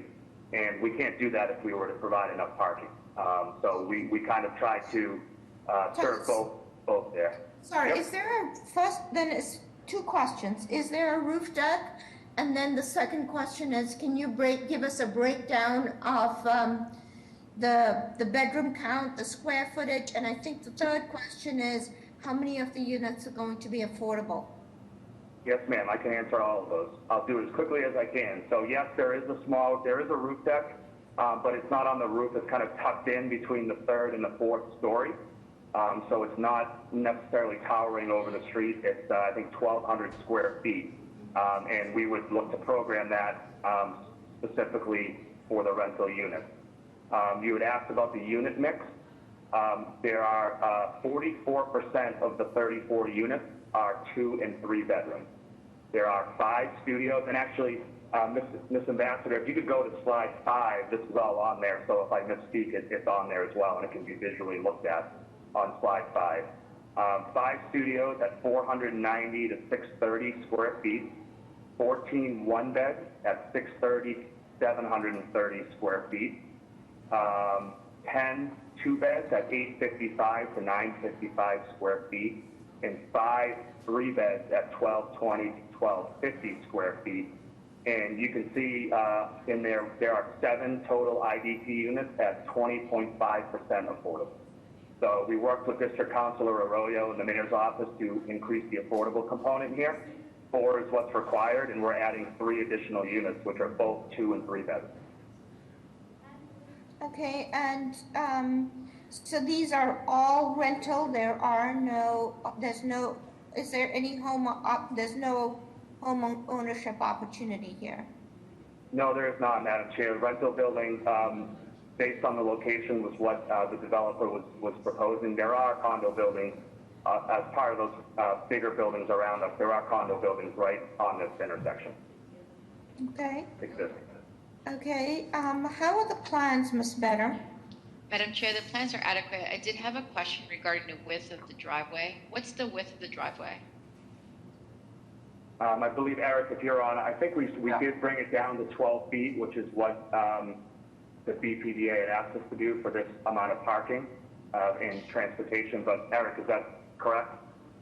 That is correct. There is a point where the existing retaining wall near the garage door brings it down to 10 feet, but it is 12 foot at the curb cut. So And, you would have to wait at the end of the street to make sure it's clear before you enter. That is correct. But this we had initially proposed entrance off of Hyde Park, but the BPD asked us to put this to configure the entrance off of Claire, like in this configuration. So they reviewed this plan? Yes. This working plan? Ms. Baraza, Yes, ma'am. Madam Chair, I'd like to put Bob D'Amico's comments in for the record at 804 Hyde Park Avenue. He says remove spaces 3, 4, 5, and 6 to improve the maneuverability and work with BTD to sign department to improve visibility across the corner. Okay. And there's no basement occupancy in here. And I'm assuming, the roof deck is accessible to all residents? Correct. Yes, ma'am. It's an elevator building. Yes, ma'am. Okay. Any, Ms. Better, I think I asked you if the plans were adequate. Any questions from the board? Yeah, just so what's the total number of parking spaces? Once again, could you tell us? Yes, sir. Yes, Mr. Ehrlich. The total number of spaces is 19. We added some tandem spaces. I understand Mr. D'Amico had comments.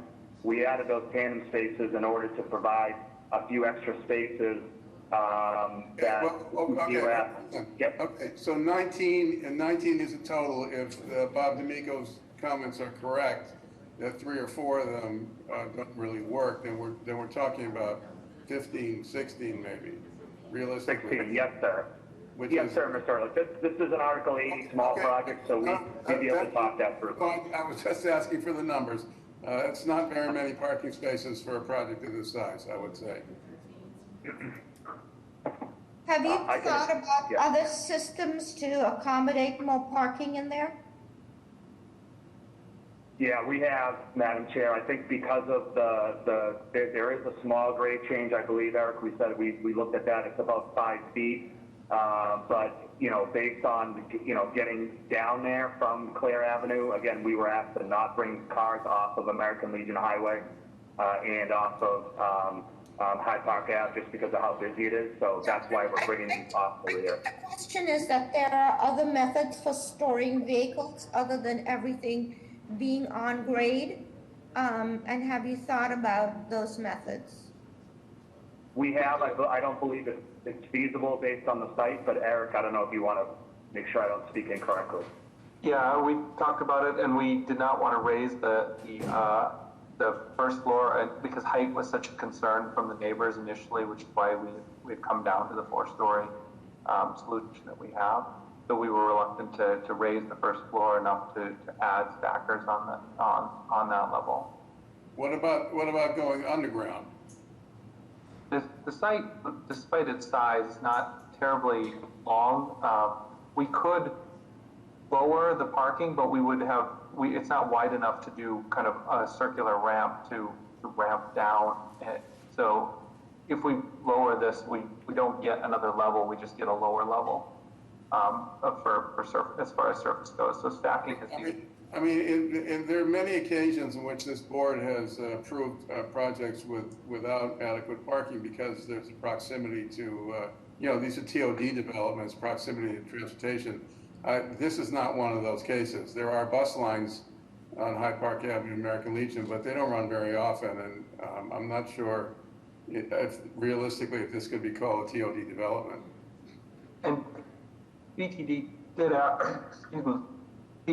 ask us for the interior parking spaces that we provided for the units, as well as a blue bike station, which is shown here at the top of the page. Both of those would be included, as well as the bus stop on the other side of the street. Yeah, we can certainly look at that, Mr. Ehrlich, and see if there's any feasibility to add some sort of a different alternative, especially given Mr. D'Amico's comment. Okay, any other questions from the board? Is anybody here to speak either in support or in opposition? Good morning, Madam Chair, members of the board. Danielle Fonseca with the Mayor's Office of Neighborhood Services. Our office would like to go on record in support of this proposal. We have received letters in support as well as letters in opposition for this project. This proposal was passed by the BPDA board on August 19th. Besides some of the changes the applicants made based on some community feedback, we believe the applicants increasing affordable housing will benefit the community. There continues to be concern from members of the community and surrounding neighborhood association, though, regarding the size and scale of the proposal, as well as concerns regarding surrounding land use, FAR, open space, transportation, density and lack of equitable opportunities for home ownership, affordable home ownership in the community. Thank you. Good afternoon, Madam Chair, members of the board. Jordan Frias from Councilor Ricardo Arroyo's office. I'd like to go on record in support of this proposal. Thank you. Madam Chair, Secretary here, we do have letters of support. We also have letters of opposition, as the mayor's office has spoken. Madam Chair, I have a few raised hands. I'll start with you, Lori. You've been unmuted. Can you state your name and address for the record, please? Hi, Lori. Oh, okay, you muted yourself. I'll start with Alex. Go ahead, Alex. Can you state your name and address for the record, please? Hi, Alex. All right. Carla, are you looking to give testimony on this proposal? I see your hand is raised. Yes, hi. I'm actually, I grew up there. Can you state your address, please? Sorry, I'm in Boxford, 77 Depot Road. Okay, thank you. Can I just move on to the next person who is in a butter? Yeah, Rick, are you a direct abutter to this proposal? Yeah, this is Rick Yoder, 180 Mount Hope Street. I'm not in a butter, but I'm the co-chair of Mount Hope Canterbury neighborhood, which represents some of the nearby residents who can be here today. Go ahead. So go ahead. Are you in support or opposition? I'm in opposition. It's in many ways a very attractive project, but the Achilles heel is the parking. This is a car-dependent neighborhood. There is very little off-street parking. No parking along American Legion. The other multifamily houses have adequate off-street parking, but this one doesn't. On-street parking. This one does not. And we've been discussing this with the developer for many meetings. And this saying, well, we'll look into it now, is not adequate. We need better answers. Okay, thank you. Okay. Jacob, you've been unmuted. Hi there, thank you. This is Jacob DeBlakecourt on behalf of Boston City Councilor Julia Mejia. We'd like to go on record in support of the project. Thank you. Anybody who's spoken, please lower your hands. Kim Allen, go ahead. Oh, good morning. My name is Kim Allen. I live at 110 Claire Ave, and I am in a butter. And I would like to go on record as in opposing this project as it's designed. This project lacks sufficient parking and would bring more density to an already congested area and dangerous intersection. In the last 3 years, I have personally witnessed 2 fatalities. The scale of the building is out of proportion to the rest of the neighborhood. The number 32 and 14 buses do not provide reliable or adequate service as is. This project is more than a mile from Forest Hill Station. It's not a TOD. Thank you. Amanda. Okay, go ahead, Amanda. How you doing? Hi. My name is Amanda. I am a Roslindale resident. What's the address? Florence Street. Okay. So just on the other side of American Legion Highway. I am in support of the project, in part because I do believe that the neighborhood does need additional housing. So I do support housing expansion in the area. I also do take the number 32 bus. So I do know that the 32 bus does travel there. I do understand the concerns with... Ma'am, thank you. Can we move on to Lisa Beekman, please? Okay, Lisa, go ahead. Yes, can you hear me? Yes. Can you state your name and address for the record, please? Yes, Lisa Beekman, 180 Mount Hope Street. Also, the Mount Hope Canterbury Neighborhood Association. And I'd just like to, I'm opposing the project as planned, and I support the things that other people in opposition have said, and I have two additional things to say. This land for a long time has been and is, it's 2 single-family zoned lots, with each of which has 1 single-family home and very nice green yards with permeable soil. And I strongly oppose paving over the diminishing green space that we have. And then did you have another point? Yes, the other one is, and I was not aware that the entrance had changed. Having that many cars entering and exiting at a very, very dangerous intersection and curve of American Legion, which is a divided road. That just seems like a recipe for disaster. Okay, thank you. Nobody else? May I have a motion, please? Madam Chair, I'd like to put forward a motion of approval with two proviso to continue with BTD review on the parking and also to have BPDA design review on the exterior, paying special attention to the ground floor and the setback. As it relates to the massing, specifically when it goes down to the residential scale on Hyde Park Ave. Is there a second? I'll second that. All those in favor? Aye. Any opposed? I'm opposed. Motion carries. Mr. Zackerson and BPDA, can you make sure that this design is something that's really complementary to the neighborhood rather than just, you know, a standard block just dropped into the community? Yes. Okay, thank you. Thank you. Thank you, Madam Chair. For 11 o'clock, calling DOA 125-0118, 4198 to 4206 Washington Street. This is construction of a new 5-story mixed-use residential building. Podium construction will consist of 31 residential units, commercial space at the ground level, and a below-grade level containing storage, mechanical, and a community theater space. Violations Article 80, Section 80E-2. This is in the NDOT applicability. Article 67, Section 32, off-street parking loading.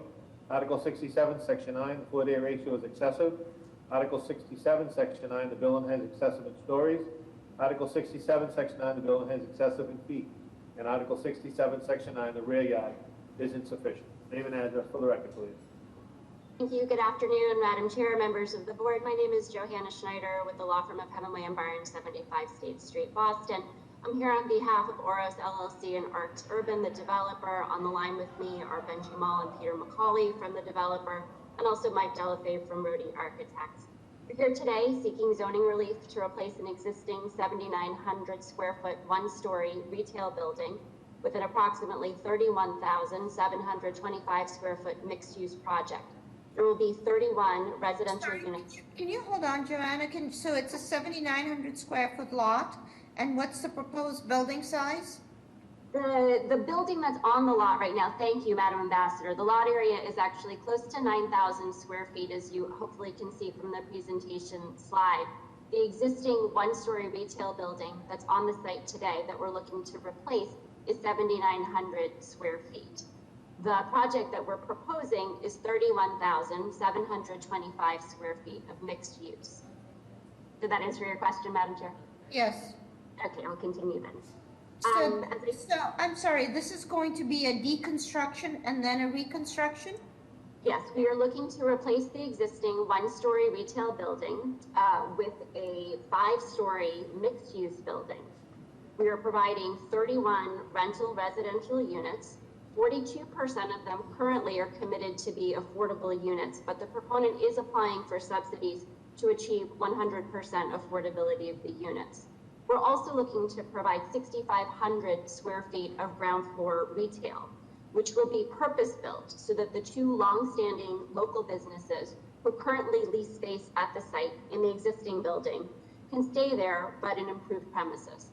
Those two tenants are the Rossi Square Theater, which is a woman and minority-owned local business, and also Truly Yogurt, which is a minority-owned local business.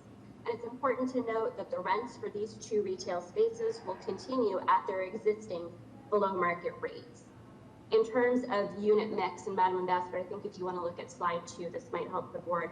We're proposing 11 studios, 14 one-bedrooms, 3 two-bedrooms, and 3 three-bedrooms. The studios will range in size from 500 square feet to 555 square feet. The one-beds will range in size from 600 square feet to 652 square feet.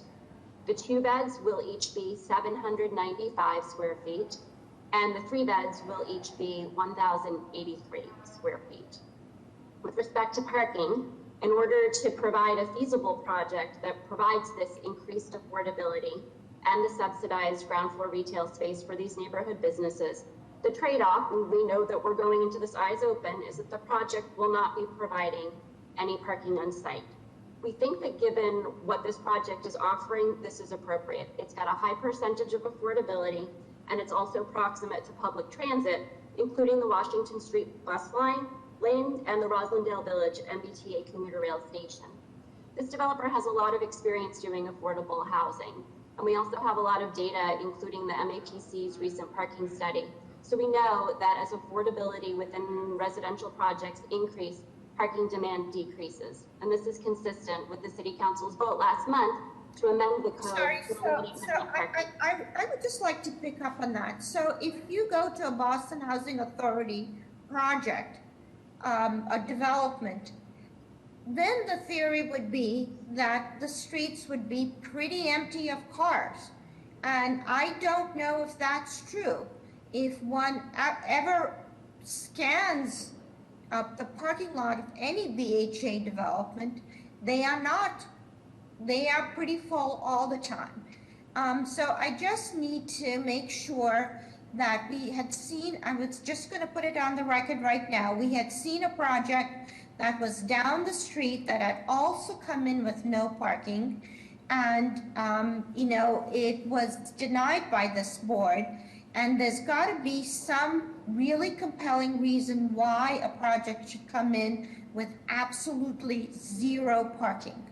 Okay, there's got to be a very, very compelling reason, especially given that the square, if you go into the square anytime, that it's becoming increasingly more difficult to park, and it's going to, in the long run, affect the local businesses. We had a project that was here before that also spoke about the proximity to the MBTA station, the commuter rail station, and spoke to the buses. So we just know that each seat is being spoken about time and again. So we need to know clearly why there's not a balance then of decreasing the number of units and increasing the number of spaces. Can you just talk through what the thought process was? Absolutely. Sorry, I forgot to ask you. This zoning district, what is it? CC1? It's CC1. It's CC1, okay. So the FAR that is required for this zoning district is 1. What are you proposing on this? Madam Ambassador, if I could ask you to flip to slide 5, just for the board's ease of reference, that shows our zoning table. But the FAR, the by right FAR here is 1.5, and we're proposing 3.5. With respect to building height, the limit is 3 stories, 35 feet, and we're proposing 5 stories, 58 feet, 5 inches. We're looking for relief with respect to rear yard. This is actually a pre-existing non-conforming condition that we're improving because the existing building is right on the lot line, and we're going to be providing a 1-foot setback. And in terms of parking spaces, as this board has alluded, the project would require 55 parking spaces, and we're not providing parking on site. But what we are providing in order to accommodate parking and to try to mitigate any issues with respect to parking is a robust TDM plan, which will include a transit subsidy for residents and an EV car share for residents. We're also providing 38 bicycle parking spaces on site, and the proponent has committed to securing between 12 and 20 off-site spaces from local private owners within a half-mile radius of the project. And Madam Chair, I understand the issue that you are raising. You want to understand, and I'm happy to have the developer also chime in on this, why it is, what's our justification for providing zero parking and seeking parking relief for a residential project in the location. And really, as I said, it is a trade-off. We think that this is a project that does an awful lot of good in terms of providing enhanced affordability far beyond what's required by the IDP, and potentially as much as 100% affordability And we are doing these purpose-built spaces at below market subsidized rent for these two important neighborhood local businesses, as I said, a women-owned business and a minority-owned business that really want to stay in this space, and that we heard from neighbors, people would like to have stay in this space as well. For this project to be financeable, the trade-off is that we are putting these ground floor spaces, in for these local businesses, and that is replacing what might otherwise be for parking. And we are confident, based on the data, that demand for parking will be extremely low, if any at all, based on what we are anticipating the tenancy of this building to be. Okay, so hold on. How are the plans, Ms. Better? Madam Chair, the plans are adequate. Any questions from the board? Yeah, I just,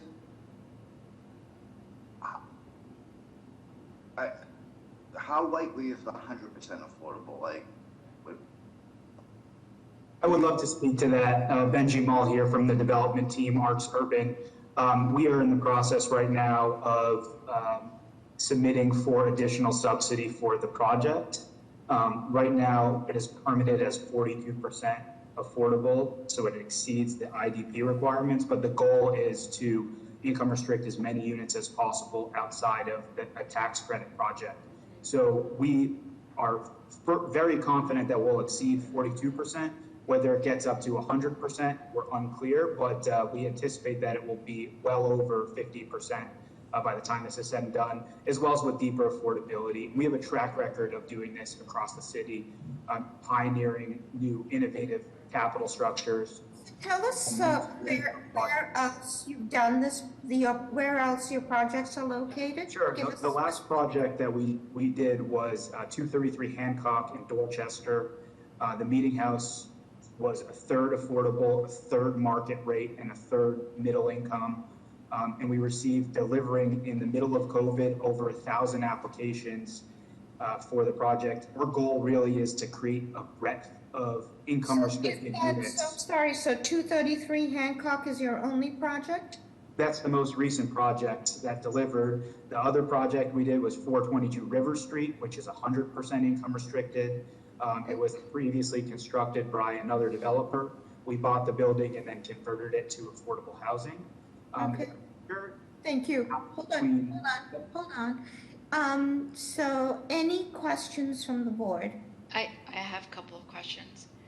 What is the main reason for not incorporating parking in the basement level? It's quite simple. If we were to put parking on the ground floor, we wouldn't be able to put the retailers who have existed in the building for so many years. And the retailers can exist on the first floor.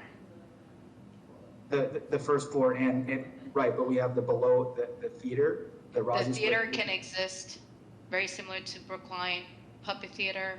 It exists on the first floor. They can exist on the first floor. Right. You can put them in the front or you can put them in the rear. The issue is that right now there's 4,000 square feet of retail with that below grade space. We wouldn't be able to accommodate all of the retail that is there today on the ground floor if there was parking. Okay, any other questions? Hold on, Mr. Mull. Any other questions from the board?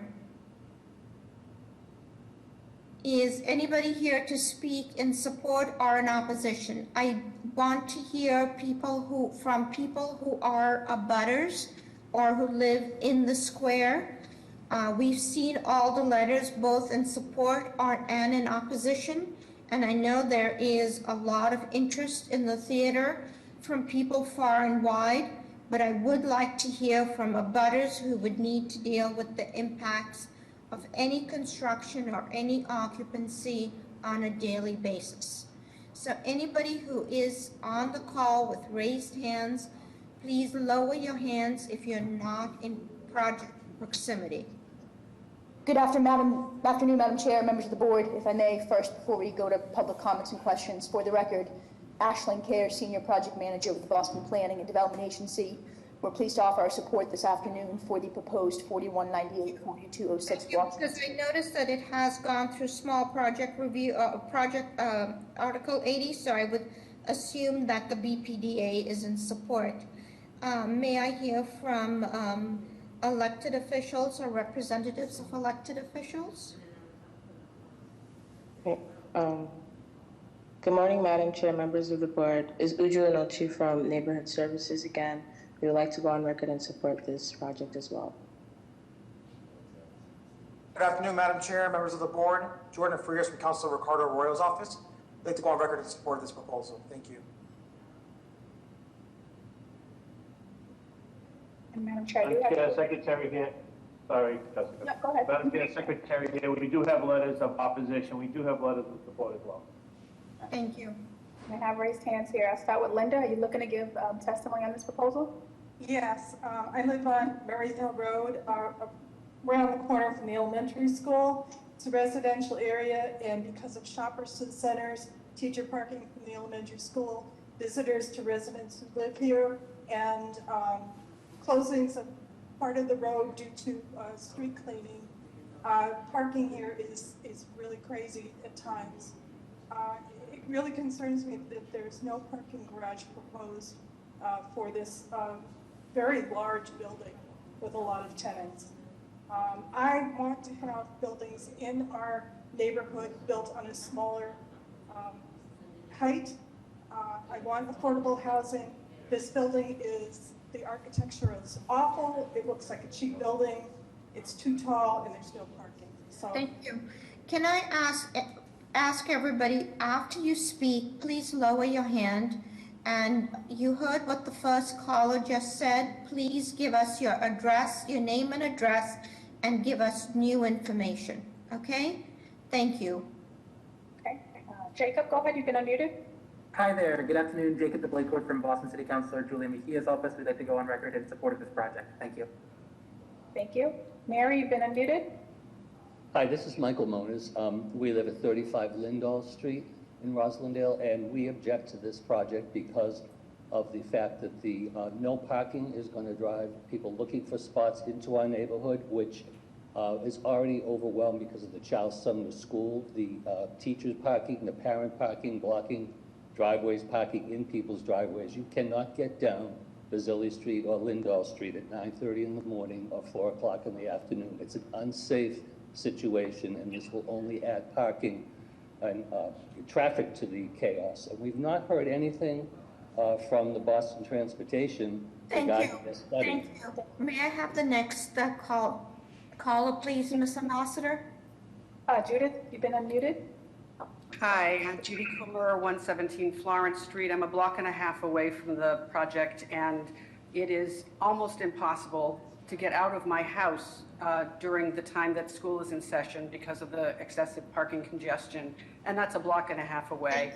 Height also. Thank you. Please give us new information, and if you've already spoken, lower your hands. Robert, you've been unmuted. Good morning, Madam Chair, members of the board. Robert Orthman. I live at 112 Rosendale Avenue in Rosendale Square. I'm a very active community member. I just want to say this is the best proposal for Rosendale Square that's come forward in the last few years. I think the trade-off for no parking is well worth it, considering the high amount of income-restricted housing and the strong support for very well-liked and beloved businesses. And compared to other no parking buildings that have been approved, this is the first with income-restricted housing. Thank you. Okay, Courtney, go ahead. Hi, Madam Chair and members of the board. Courtney Pong, 5 Basile. I'm the owner of the Rossi Square Theater. We've been there since 2018, offering programming for all ages and income brackets, and we are the #1 rated comedy venue in Boston on Yelp. So can I assume you're in support of this? I am in support. The biggest thing I want to point out is Can we move to the next, I'm going to have to limit comments. We are coming up to 12, well, we are past 12, almost 12:30. Can I just hear from a call-in user and one other person, please? Sure. Yep, caller 13, I think it's the last one. Who has a telephone number? 857452. You've been unmuted. Can you hear us? After that. Okay, I think they're all set. And no additional raised hands. Okay, Ms. Snyder, if you want to give a short comment, and then we will go to a vote. Madam Chair, I'm happy to walk through our compliance with the variance criteria if the board would like. I recognize it is late in the day, but I would note that the project, I'm sorry, the project is consistent. You've already talked to us about the floor area ratio. You've talked to us about the height. You've talked about how you're providing a 1-foot setback. And that you've provided no parking. I think you've already gone through all the items. Let's go then to a vote, please. Madam Chair, I would like to put a motion forward, but in doing so, I would like to just go on record for a couple of comments. One is I stayed up reading through every letter that came forward, both in support and opposition.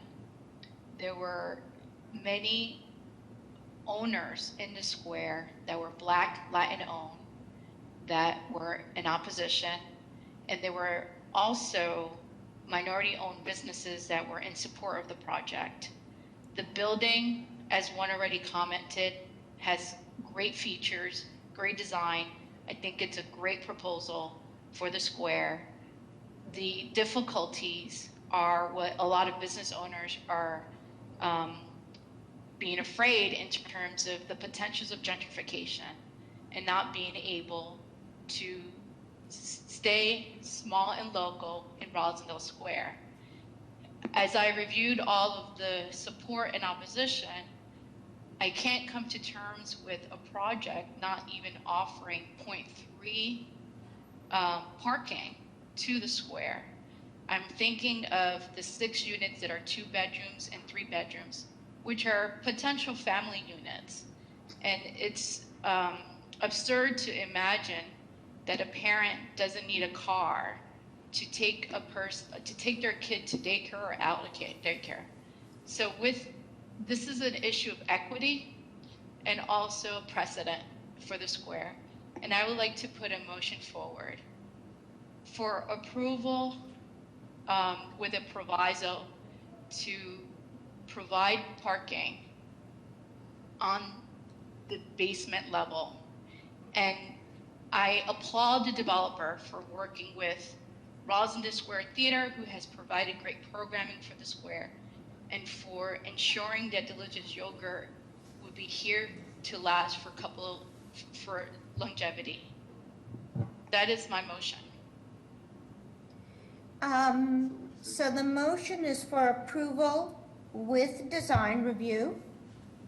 Ms. Better, and just as with the other proposal that we saw, that it be contextual, that we had there's no issue with the design. Yeah. It's mostly listening to the residents and the shoppers that live in Rosendale, and is to accommodate some parking. And so I'm just suggesting that they work with BTD and BPDA to just provide parking on the basement level. And I will add, go ahead, is there somebody else? I just, can't the parking be provided off-site? But we're assuming that they're going to 100% affordability, that there is going to be a long-term lease, off-site parking for the residents. What happens when they are no longer available? Yeah. And so I think this is a good negotiation motion that really listens to almost half and half of support and opposition, but takes the best of both sides. So, hold on. I would actually propose that we take Ms. Better's motion a little bit further and not have you just do a light touch on the parking, but figure out how you can maximize the parking, because Ms. Better's right. Anybody who has a child knows when there's that sickness, that fear, that whatever it is. And there might be some people who might be working off hours who might need a vehicle. So I do think that the parking should be maximized as much as possible. So there are two elements here, two provisos. Is there a second? Second. All those in favor? Aye. Any opposed? I'm going to oppose. Two oppositions? Yep. I too am opposed, so the motion does not carry. So It's been denied. we can't make Madam Chair, we can't make is a that a motion. denial without prejudice? Denied means we just don't want to see this. You can come back with the same address, but a different proposal. Okay? Because, Ms. Better, I applaud you trying to be Solomonic in the proposal, but I'm afraid that, this was a light touch, and I don't think enough due diligence was done ahead of time, despite all the letters that we've all seen from the businesses, from residences about the possible impact of this. So thank you all. So Mr. Fortune, let's go and see if there's any other requests for deferrals at the 12:30, because we are at the 12:30 point, and then we will take a 10-minute break. Thank you, Madam Chair. I know there are at least two, but I'm going to see if there are any others. I'm going to call for the rediscussion for 12:30. Any deferrals or withdrawals? If you can give me the address first, please. 19 Granada Park. Thank you. For the record, calling BOA 117-8769, 19 Granada Park. Name and address for the record, please. Good afternoon, Madam Chair, members of the board, Attorney Nick Zazula, McDermott Quilty and Miller here on behalf of the property owner. They need more time to figure out some plans that need to be redrawn and get back to ISD, so we need one more deferral. A lengthy one would be fine. And is this your first, so this was a rediscussion, is this your second deferral? Yes, ma'am, it is. We were in front of the board on September 21st, and they just have not had enough time with their architects to look at things. So a longer deferral would be fine with us. Thank you. Okay, may I have a motion? Motion to defer. Second. All those in favor? Aye. Aye. Any opposed? The date, please. We could give you a date of December 13th of 2022 if that's long enough. A little sooner than that would be great, but maybe it's in between. All right, so we can give you a date of May 24th. How does that sound? Perfect. May 24th. May 24th Wow. at 12:30.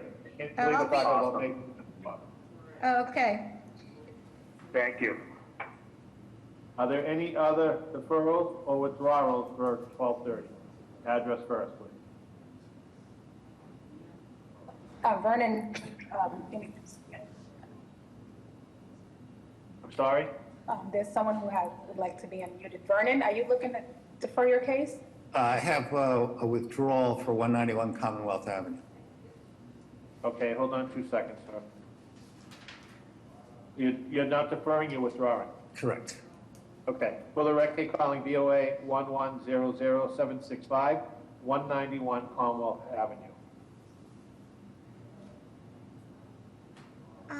Name and address for the record, please. Sorry. Go ahead. Name and address for the record, please. Vernon Woodworth, 9 Elizabeth Street in Mattapan, representing 191 Commonwealth Trust. And just for the record, can you put in that you're proposing withdrawal? Yes, we're proposing a withdrawal to redefine our application with ISD, so we're going to start over and see you in a little while. Okay, may I have a motion for Motion to deny without prejudice. Second, Legris. All those in favor? Aye. Aye. Any opposed? Motion carries. Thank you. Are there any other deferrals or withdrawals for 12:30? Is Bowden Avenue on? Madam Ambassador, Bowden Avenue on? Bowden Ave for the next. I have it a record they're going to request a deferral. Oh, okay, Kathleen McPherson, let me just, I don't see the name. Someone else is representing her and I don't have any notes in the chat. That's okay. We can come back to it once we reopen after we take a break. So it's 12:34. The board will take a break and reconvene at 12:45.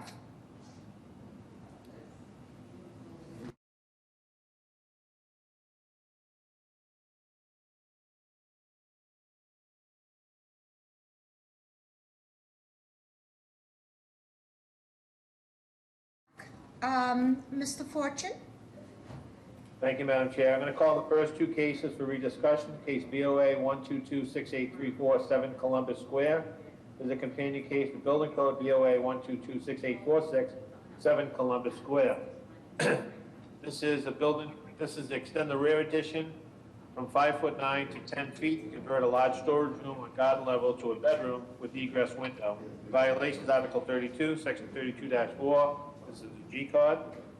And for the building code, there are 3 violations: 2015 IEBC Chapter 3, 780, CMR Chapter 34, compliance methods, fire escapes 305. Access shall not be through a window. Door is required. A 9th edition 7080 CMR 1021 egress balconies. Egress balconies shall be separated from the interior of the building by walls and open protectives as required by corridors. And the 9th edition 780 CMR 705 exterior walls reference the IBC table 705.8 openings too close to the lot lines. One of the openings is giving access to the fire escape balcony. Name and address for the record, please. Hi, good afternoon, Madam Chair, members of the board. My name is Adam Barnowski, attorney for the petitioner, 255 State Street, Boston. With me is Paul Sorrentino, he's the project architect, and Doug Anderson, the code consultant. The property is located in the South End Neighborhood District, the MFR zoning sub-district. This is an application for an addition in the rear of the property located at 7 Columbus Square. Briefly, the history here, ISD initially issued a by right building permit for the full renovation of the building, which included the replacement of 2 rear Oriels that were in poor condition. In April, there was an amendment filed on that permit to enlarge the depth of the Oriels from 5'9" to 9'8", and that is the amendment that triggered the June 19th refusal letter and cited violations for FAR and rear yard setbacks. This matter was originally heard before the board on September 21st, where it was continued at the request of the petitioner. Since that time, the project has been scaled back, and from the exterior, it reflects the original by right permit issued by ISD. That is that the Oriels have been scaled back from 9'8" to 5'9", and the petitioner submitted an updated revised set detailing these amended plans. The purpose of the amendment was to reduce the size and scope. So hold on, let me just get clarification. So these are the plans we have in front of us? I just want to make sure.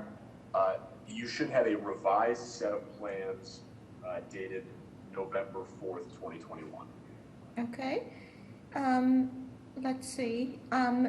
Yes, okay, so we have those plans. So let's go directly to GCOT. Christian, are you on?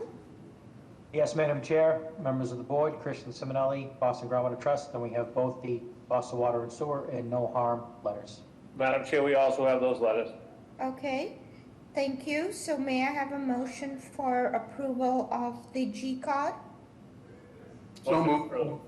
Is there a second? Second, Lakers. All those in favor? Aye. Any opposed? Motion carries. So then let's go to the building code. Mr. Woodward, are you the one speaking to the building request for building code relief? No, that would be Doug Anderson, I believe. Oh, I'm sorry. Doug, are you on? Yes, I am, Madam Chair. Oh, please put your name and address on the record. Doug Anderson, Commercial Construction Consulting, 313 Congress Street in Boston. The shrinking of the Oriels back to their original size included removal of the windows that were on the sides of the Oriels, which negates the openings violation too close to the property line. So that was what was originally approved.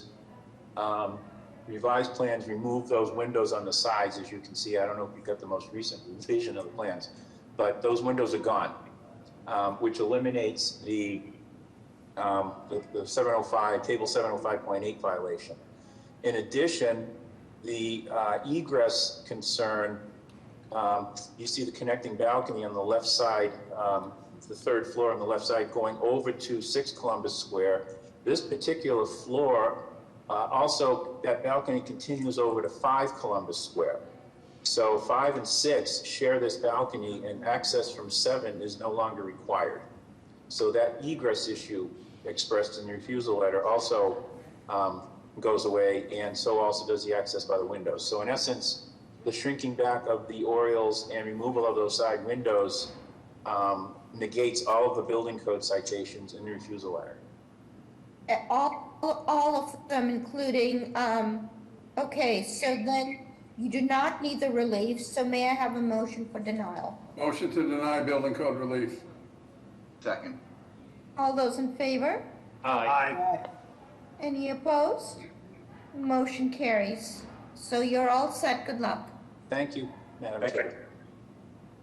Calling the next case, calling BOA 116-4225, 390 to 396 West 2nd Street. This is 4 roof decks and 2 head houses with office spaces built on top of the existing roof. Violations, Article 68, Section 29, roof structure restriction. Article 68, Section 8, the building height is excessive in feet. And Article 68, Section 8, the front yard is insufficient. Name and address for the record, please. Eric Zackerson, architect for the project. My address is 1 Ludlow Street, Charlestown, Massachusetts. So tell us what's being proposed. So this is a project where 4 adjacent unit owners in this project, 390, 396 West 2nd, are all proposing to add a roof deck with a access stair and a 100 square foot room at on the uppermost level. So they're proposing 2 head houses and 4 roof decks? Yes, correct. And what's the occupancy of the building? It is for these 4 units, 4 townhomes. So they're proposing the 2 head houses,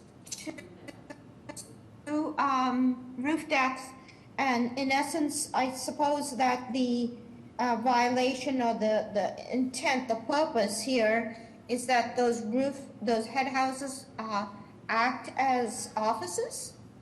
Yes, each of them would have a little bit of a flexible office space, about 100 square feet at the top of the stair, and then that would also access the roof deck.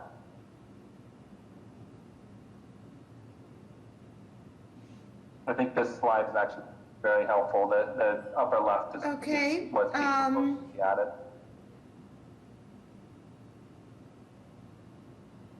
You see what it put on the street? Because it looks like they already have existing decks. Can you tell us why these head houses and roof decks are necessary? The owners basically wanted to increase the open space for their various units, and we started talking about roof deck possibilities. And as we got into it, this is the configuration they proposed and have reviewed with the neighbors. But yes, there are some very small decks on the 3rd floor. And decks on the 1st floor. Some very small decks on the 1st floor. And is this new construction? The building. Sorry, one of the unit owners, Jeff, can probably speak to that. I don't remember offhand when it was built, but yes, it is very relatively new.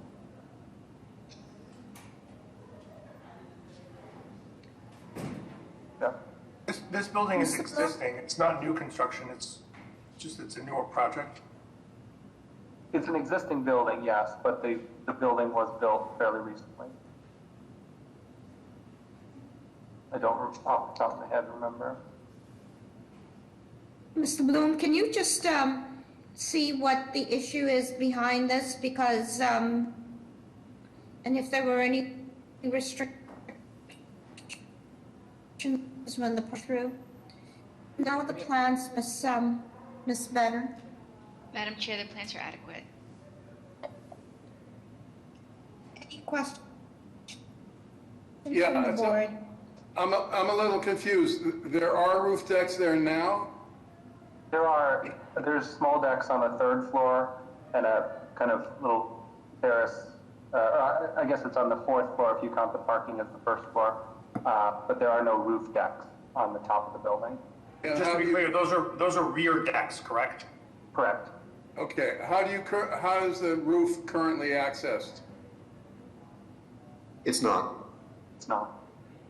If someone wanted to get up there just to do some shovel snow, do anything on the roof, there's no way to get up there? Ladders.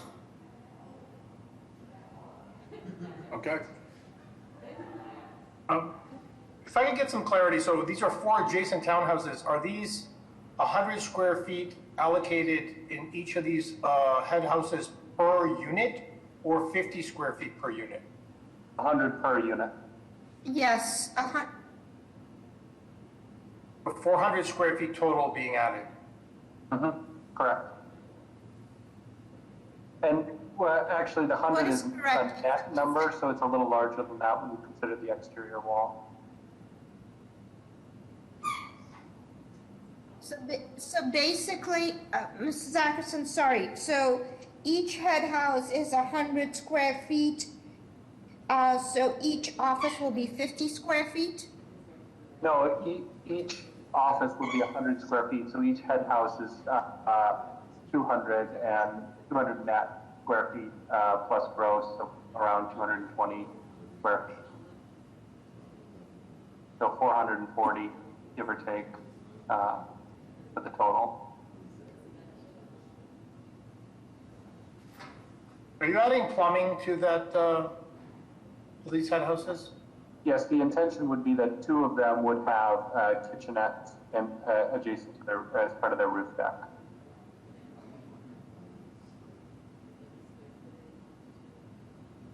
Interior plumbing in these proposed office. Interior plumbing, no. Okay. No. Okay, any other questions? Is any other questions from the board? Is anybody here to speak in support of this proposal? Madam Chair, members of the board, Haley Dill, Mayor's Office of Neighborhood Services, like to go record in opposition of this proposal just based on neighborhood and civic association feedback in regards to concerns about roof decks in the area. Thank you. Good afternoon, Madam Secretary, members of the board, Ana Calderon from Councilor Flink's office. The councilor would like to go on record in opposition based on feedback from neighbors, abutters, and the St. Vincent's Lower End Neighborhood Association. Neighbors and the civic group expressed serious concerns regarding the proposal for additional roof decks due to the quality of life issues they have experienced for several years and were subsequently exacerbated by the pandemic, such as loud noise from parties at all hours and trash removal issues. Councilor Flynn remains opposed to the project with his neighbors and the civic group based on these quality of life concerns. Thank you. Madam Chair, members of the board, Paul Sullivan for City Council at Large, Michael Flaherty. Council like to go on record in opposition, echoing sentiments of Council Flynn's office, as well as violations under Article 68. Thank you. Madam Chair, I do have one raised hand. Noel, you've been unmuted. Are you looking to give testimony on this proposal? Hello? Hi. Yeah. I was looking to give testimony on 7 Columbus Square, which has been approved without proper review. Floor area. Not case. Sorry. Madam Chair, I have no addition. Oh, 1 second. Jeffrey, you've been. I think we're all set. Yes, I just wanted to note that the opposition that was mentioned was never brought to us at any point in the process. The neighborhood meeting, there was no negative feedback. We've reached out individually to the councilors and the civic association with no response. So it would have been better to have heard about this opposition previously. Yeah, Mr. Boria, you just have to know that this board is not keen on having head houses and you know, basically on having head houses as access to those roof decks. So given this information, board, may I have a motion, please? I'd like to make a motion to deny. Is there a second? Second. All those in favor? Aye. Any opposed? Motion carries. Calling the next case, calling BOA 105-0100, 680 Massachusetts Avenue. This is a change of occupancy from 5 to 6 dwelling units and renovate the common areas. The violations, Article 64, Section 9, usable open space is insufficient. Article 64, Section 36, off-street loading is insufficient. Article 64, Section 9, floor-to-area ratio is excessive. Name and address for the record, please. Vernon Woodworth and 9 Elizabeth Street in Mattapan. So I represent the owner and his contractor. This is an existing condition, has been for many years. We speculate that the first floor was subdivided from 1 to 2 units without a permit many years ago, and the owner seeks to correct that situation by legalizing the 60 I'm having issues with this. I'm sorry. We just lost the chairwoman, so. So can you hold on for a minute? Good, because we just popped in and out. Can you hear me? Yes.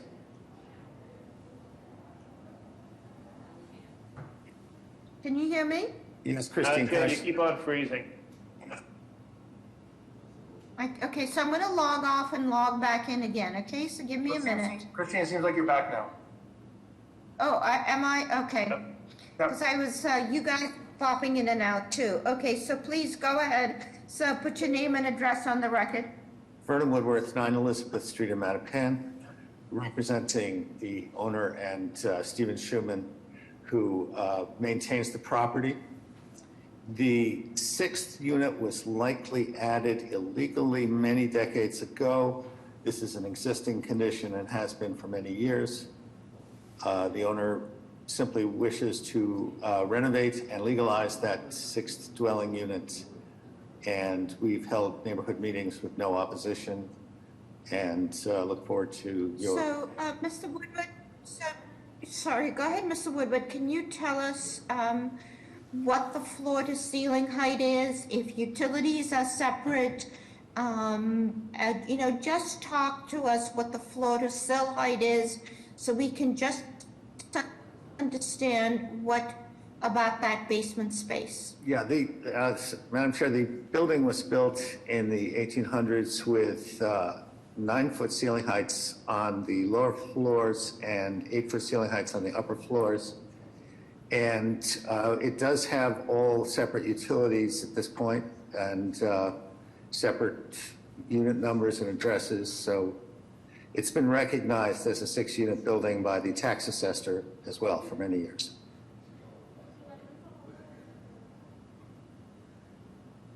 Did you? Ms. Better, how are the plans? Madam Chair, the plans are adequate.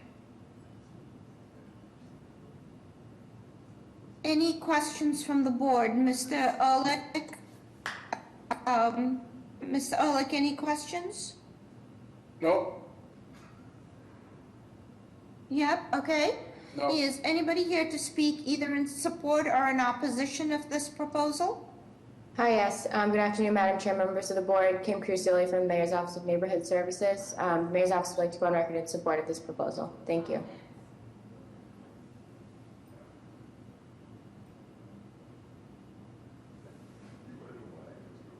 And Madam Chair, I have no additional raised hands for this proposal.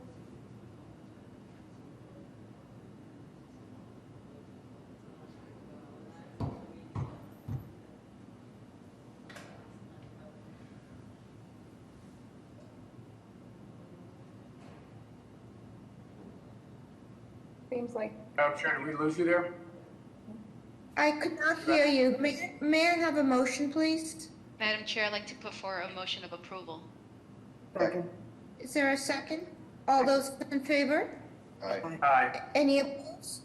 Any opposed? Motion carries. Thank you very much. Is Bowden Street on, Madam Ambassador? Do we know? What's the Kathleen? I still don't see that name, but let me... Oh, Gabriel is on for that case. 1 second. All right, let me just call it into the record. Calling BOA 120-2529-55 Bowden Avenue. Name and address, sorry. Are you deferring? Yes, we are. Okay. Name and address for the record, please. Gabriel Labak Jenkins, 55 Bowden Ave. Co-owner. Kathleen McPherson is unavailable to be here at the moment. So are you going ahead with this or are you deferring it? We are deferring it. Okay, so may I have a motion for deferral? Motion to defer. Second. Is there a second? All those in favor? Aye. Any opposed? Motion carries. We have The a date? The date of January 11th at 12:30. Thank you very much. Calling the next two cases, calling BOA Okay, 120. see you then. Calling the next two cases, calling BOA 120-3726, 89 Woodrow Avenue. There is a companion case, BOA 117-8048, 8A8 and 8A Oakhurst Street. This is for 89 Woodrow, subdivide parcel into two lots, Lot B to be 3,250 square feet to contain 8-unit dwelling structure, Lot 2. Lot A is 10,150 square feet to be known as 8 Oakhurst to contain new 9-unit dwelling structure and accessory parking. No work to be done. The violations, Article 60, Section 37, off-street parking is insufficient. Article 60, Section 9, lot area is insufficient. Article 60, Section 9, the additional lot area is insufficient. Article 60, Section 9, the floor area ratio is excessive. Article 60, Section 9, the usable open space is insufficient. And Article 60, Section 9, the rear yard is insufficient. This is for 8 and 8A Oakhurst, erect a new 3-story, 6-dwelling unit building with 13 accessory parking spaces at grade. The new structure will be located on a newly created lot of 10,150 square feet. Violations, Article 60, Section 8, the MFR is forbidden use in a 3F 5,000 subdistrict. Article 60, Section 9, the additional lot area is insufficient. Article 60, Section 9, the rear yard is insufficient. Name and address for the record, please. Good afternoon, Madam Chair, members of the board. Mark Lacasse, Lacasse Law, 75 Arlington Street in Boston. Attorney for the owners and proponents, Dan Rubin and Ray Hertow. And also with us is Talia Canistra, the architect of record. If we could just stop at, stop at the site plan would be perfect there. So these are two companion cases. Great. Stop, site plan, thank you. So the existing building at 89 Woodrow is on the lower portion of the T, if you will, of this large 13,400 square foot lot. That building contains 8 units, which has been fully renovated by my clients and is being leased up as we speak. And nothing changes about that building. The rear portion of the property, which is shown as Lot A and has 150 feet of frontage on Oakhurst, is essentially a vacant lot that's overgrown and hasn't been used for any purpose. So it sits unused and underutilized. And the proposal with respect to the 89 Woodrow Ave case is to subdivide the lot, as you can see, that dotted line, to create Lot B, which would be 89 Woodrow Ave, the existing 8 units, fully renovated, and there stands the existing building. On Lot A, fronting on Oakhurst Street, the proposal is to construct a new 6-unit structure, although in the letter read into the record was 9 units. Through the community process, we've made significant changes responsive to those processes, and the proposal for the new structure on Lot A, to be known as 8-88 Oakhurst, is for 6 dwelling units with 13 parking spaces adjacent to the new structure. We could just scroll ahead and show the images of the building. A lot of the process, Madam Chair, related to... Yep. Hold on, Counselor. Yes. So I just want to find out, okay? So it looks like you're putting, through this proposed subdivision, putting severe restrictions on 89 Woodrow Ave, in that there is just an insufficiency of parking on that lot. while you're going ahead and proposing to maximize the development of 8 to 8A Oakhurst. So you just have to figure out and tell us how parking and what kind of synergy can work between 89 and 8A Oakhurst Street, so that in fact they work well together, they support each other, and that one project, one parcel at 89 Woodrow isn't put into such severe insufficiencies. So the existing structure at 89 Woodrow has no parking, and the rear lot that is shown there as Lot A is not utilized for any purpose with respect to 89 Woodrow Avenue. If we could stop at this slide here. So, great. This is the proposed new condition to be built. Lower portion of the T, if you will, is the 89 Woodrow Ave building, which currently does not utilize in any respect the lot fronting on Oakhurst. On the left-hand side of the screen, the square shows the proposed 6-unit dwelling, which essentially looks like 2 3-family buildings that are joined at the hip. And again, that was in response to what the feedback we got from the community. And then we have 13 parking spaces and a handicap spot buffered from the front there for the 6 units. So we do have 13 parking spaces for 6 new units. And I suppose we could make an arrangement with the 89 Woodrow Ave building. But again, as part of the community process, there was a strong preference for ownership units. So while the new building at 8 Oakhurst was initially proposed as rental, we've now come around and those are being proposed as condominiums because there was a strong desire for ownership opportunities in the new building. So we have done that. All that being said, I think. Tell us about the breakdown of the units at Oakhurst and the square footage. Dan Rubin, Dan, can you give us the breakdown of the units? Yep, all 6 units are, this is Dan Rubin, I'm one of the owners, developers. All 6 units are 3-bed, 1-bath units. There's nothing, no living space in the basement. Half the basement will be dedicated to utility and or bike storage, and then the back half of the basement will just be a crawl space. So unfinished lower level. And as far as square footage, each unit is approximately 1,000 square feet. And are you proposing any roof decks? No roof decks. No roof decks. And is this an elevator building? No, it's a 2.5-story building. And so how are you dealing with your handicapped units? The first 2 units will be at grade and handicapped accessible. Okay. How are the plans, Ms. Better? Plans are adequate. Any questions from the board? Is anybody here to speak either in support or in opposition of this proposal? Yes. Good afternoon, Madam Chair, members of the board. Dante Peoples here from the Office of Neighborhood Services, the Mayor's Office of Neighborhood Services. There was an abutters meeting initially for this proposal, May 26th of 2021, where there were issues of parking, density, how the building would fit in with a squared look versus a squared look with a flat roof versus a pitched roof, issues with the 9 units, as well as for the building being for rent as opposed to condos or home ownership opportunities.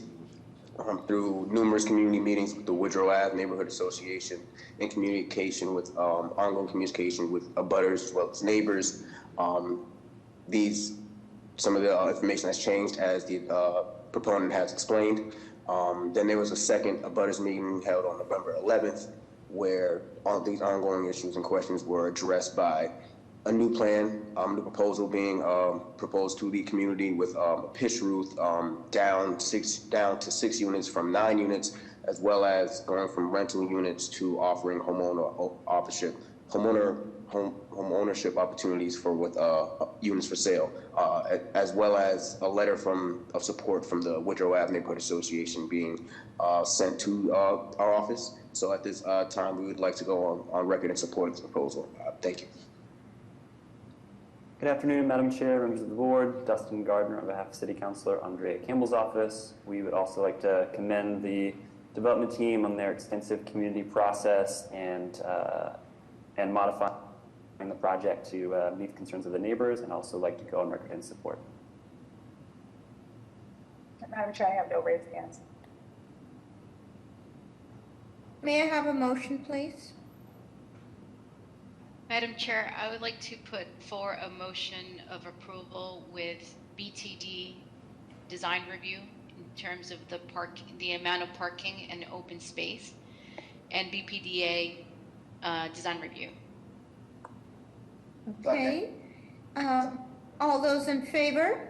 We need a second, but also, let's make it clear, this is for 6 dwelling units, not 9. Correct. 6. All those in favor?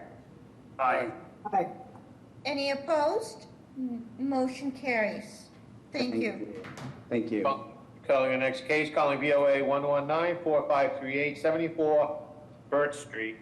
This is demolition of an existing single-family structure and erection of a new 5-unit structure with 7 parking spaces, a 3-story building with first-floor garage at street grade, 2 living levels above the first-floor garage. Violations, Article 65, Section 8, the MFR is forbidden use in a 1F 7,000 sub-district.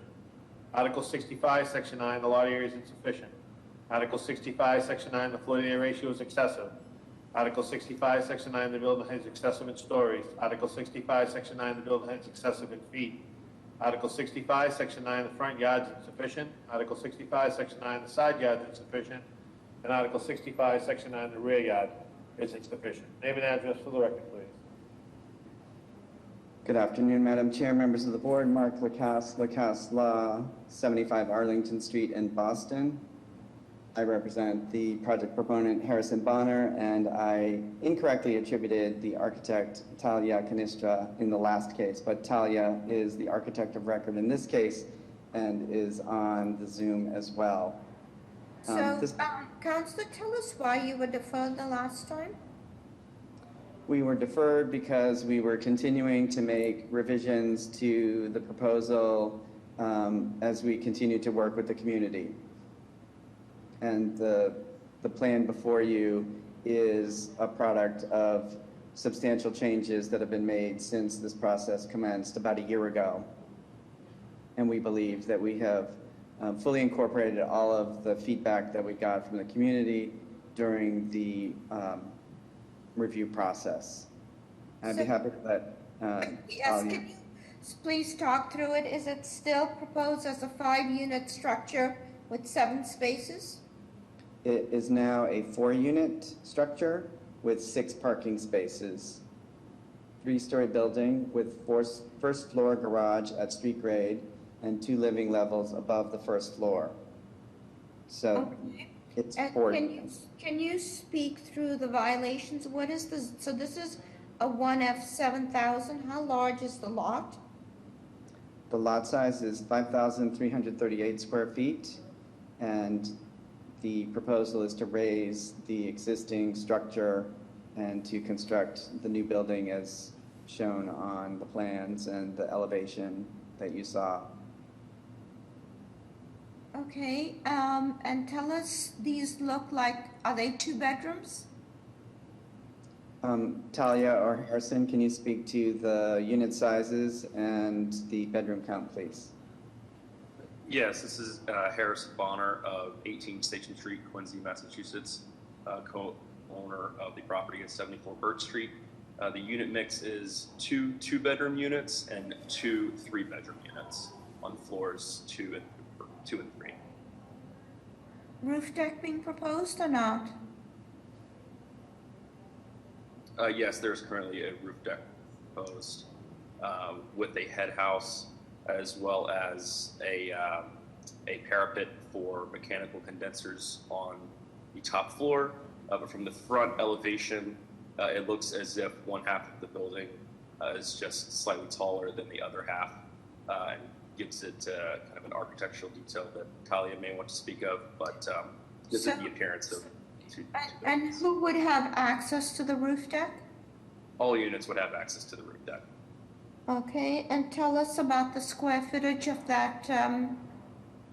that penthouse? Talia, if you wouldn't mind speaking to the square footage of the penthouse. Of course.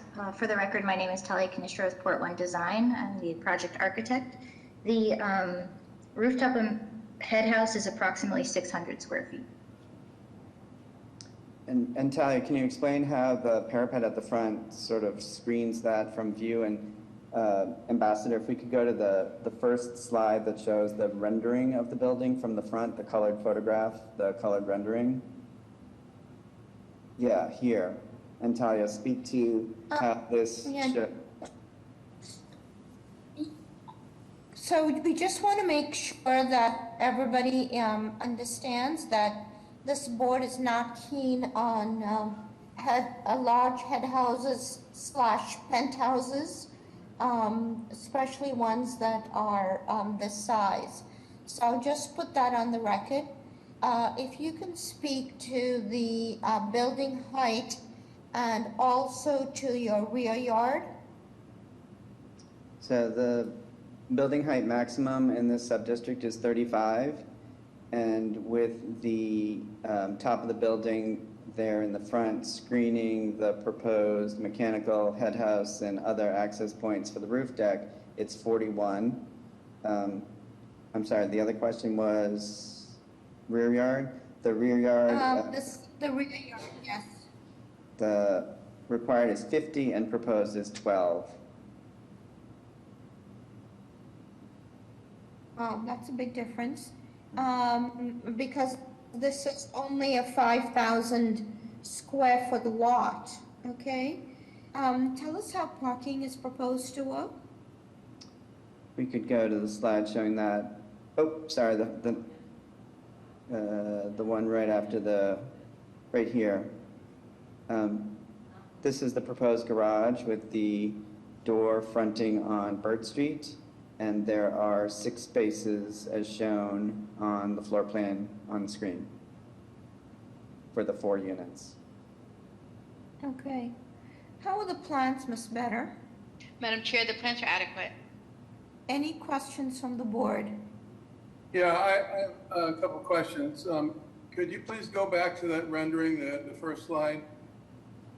The way it looks for the street level, yeah, that one.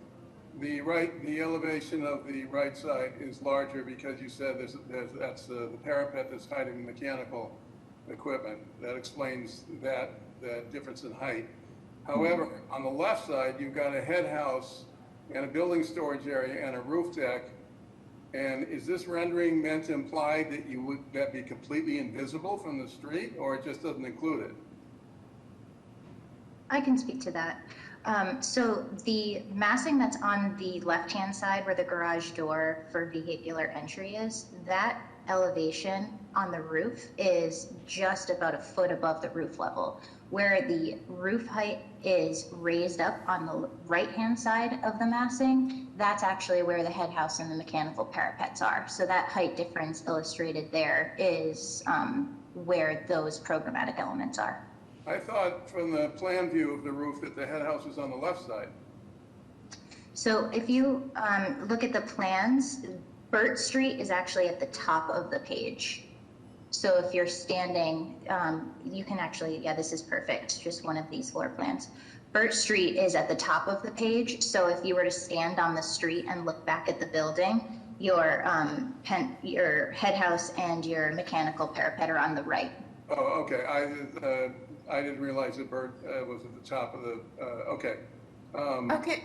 And the height of the head house is what? It's just about 9 feet above the roof. And the parapet wall height is what? It would be similar. The same. Oh, it's a 9-foot parapet. Yes, if you go to the elevations a few slides down, we can actually show a side elevation of that. Okay. Side so that we can show that just to make the massing consistent throughout the site, we pull that line straight across. Got it. Okay. And what does that do for privacy to the abutters? Since this is a 5,000 square foot lot? So the elevation that you were just on, one slide up, is a good illustration. So off on the right-hand side, the black outline that's above the height of our proposed building, that's the existing brick building that's 4 stories up on the top of the hill. So there's a difference there, and there is also landscaping between. And then off to the right-hand side, there's a side yard and some greenery that is proposed to give separation to that abutter on the other side. So your side, and what's your side yard?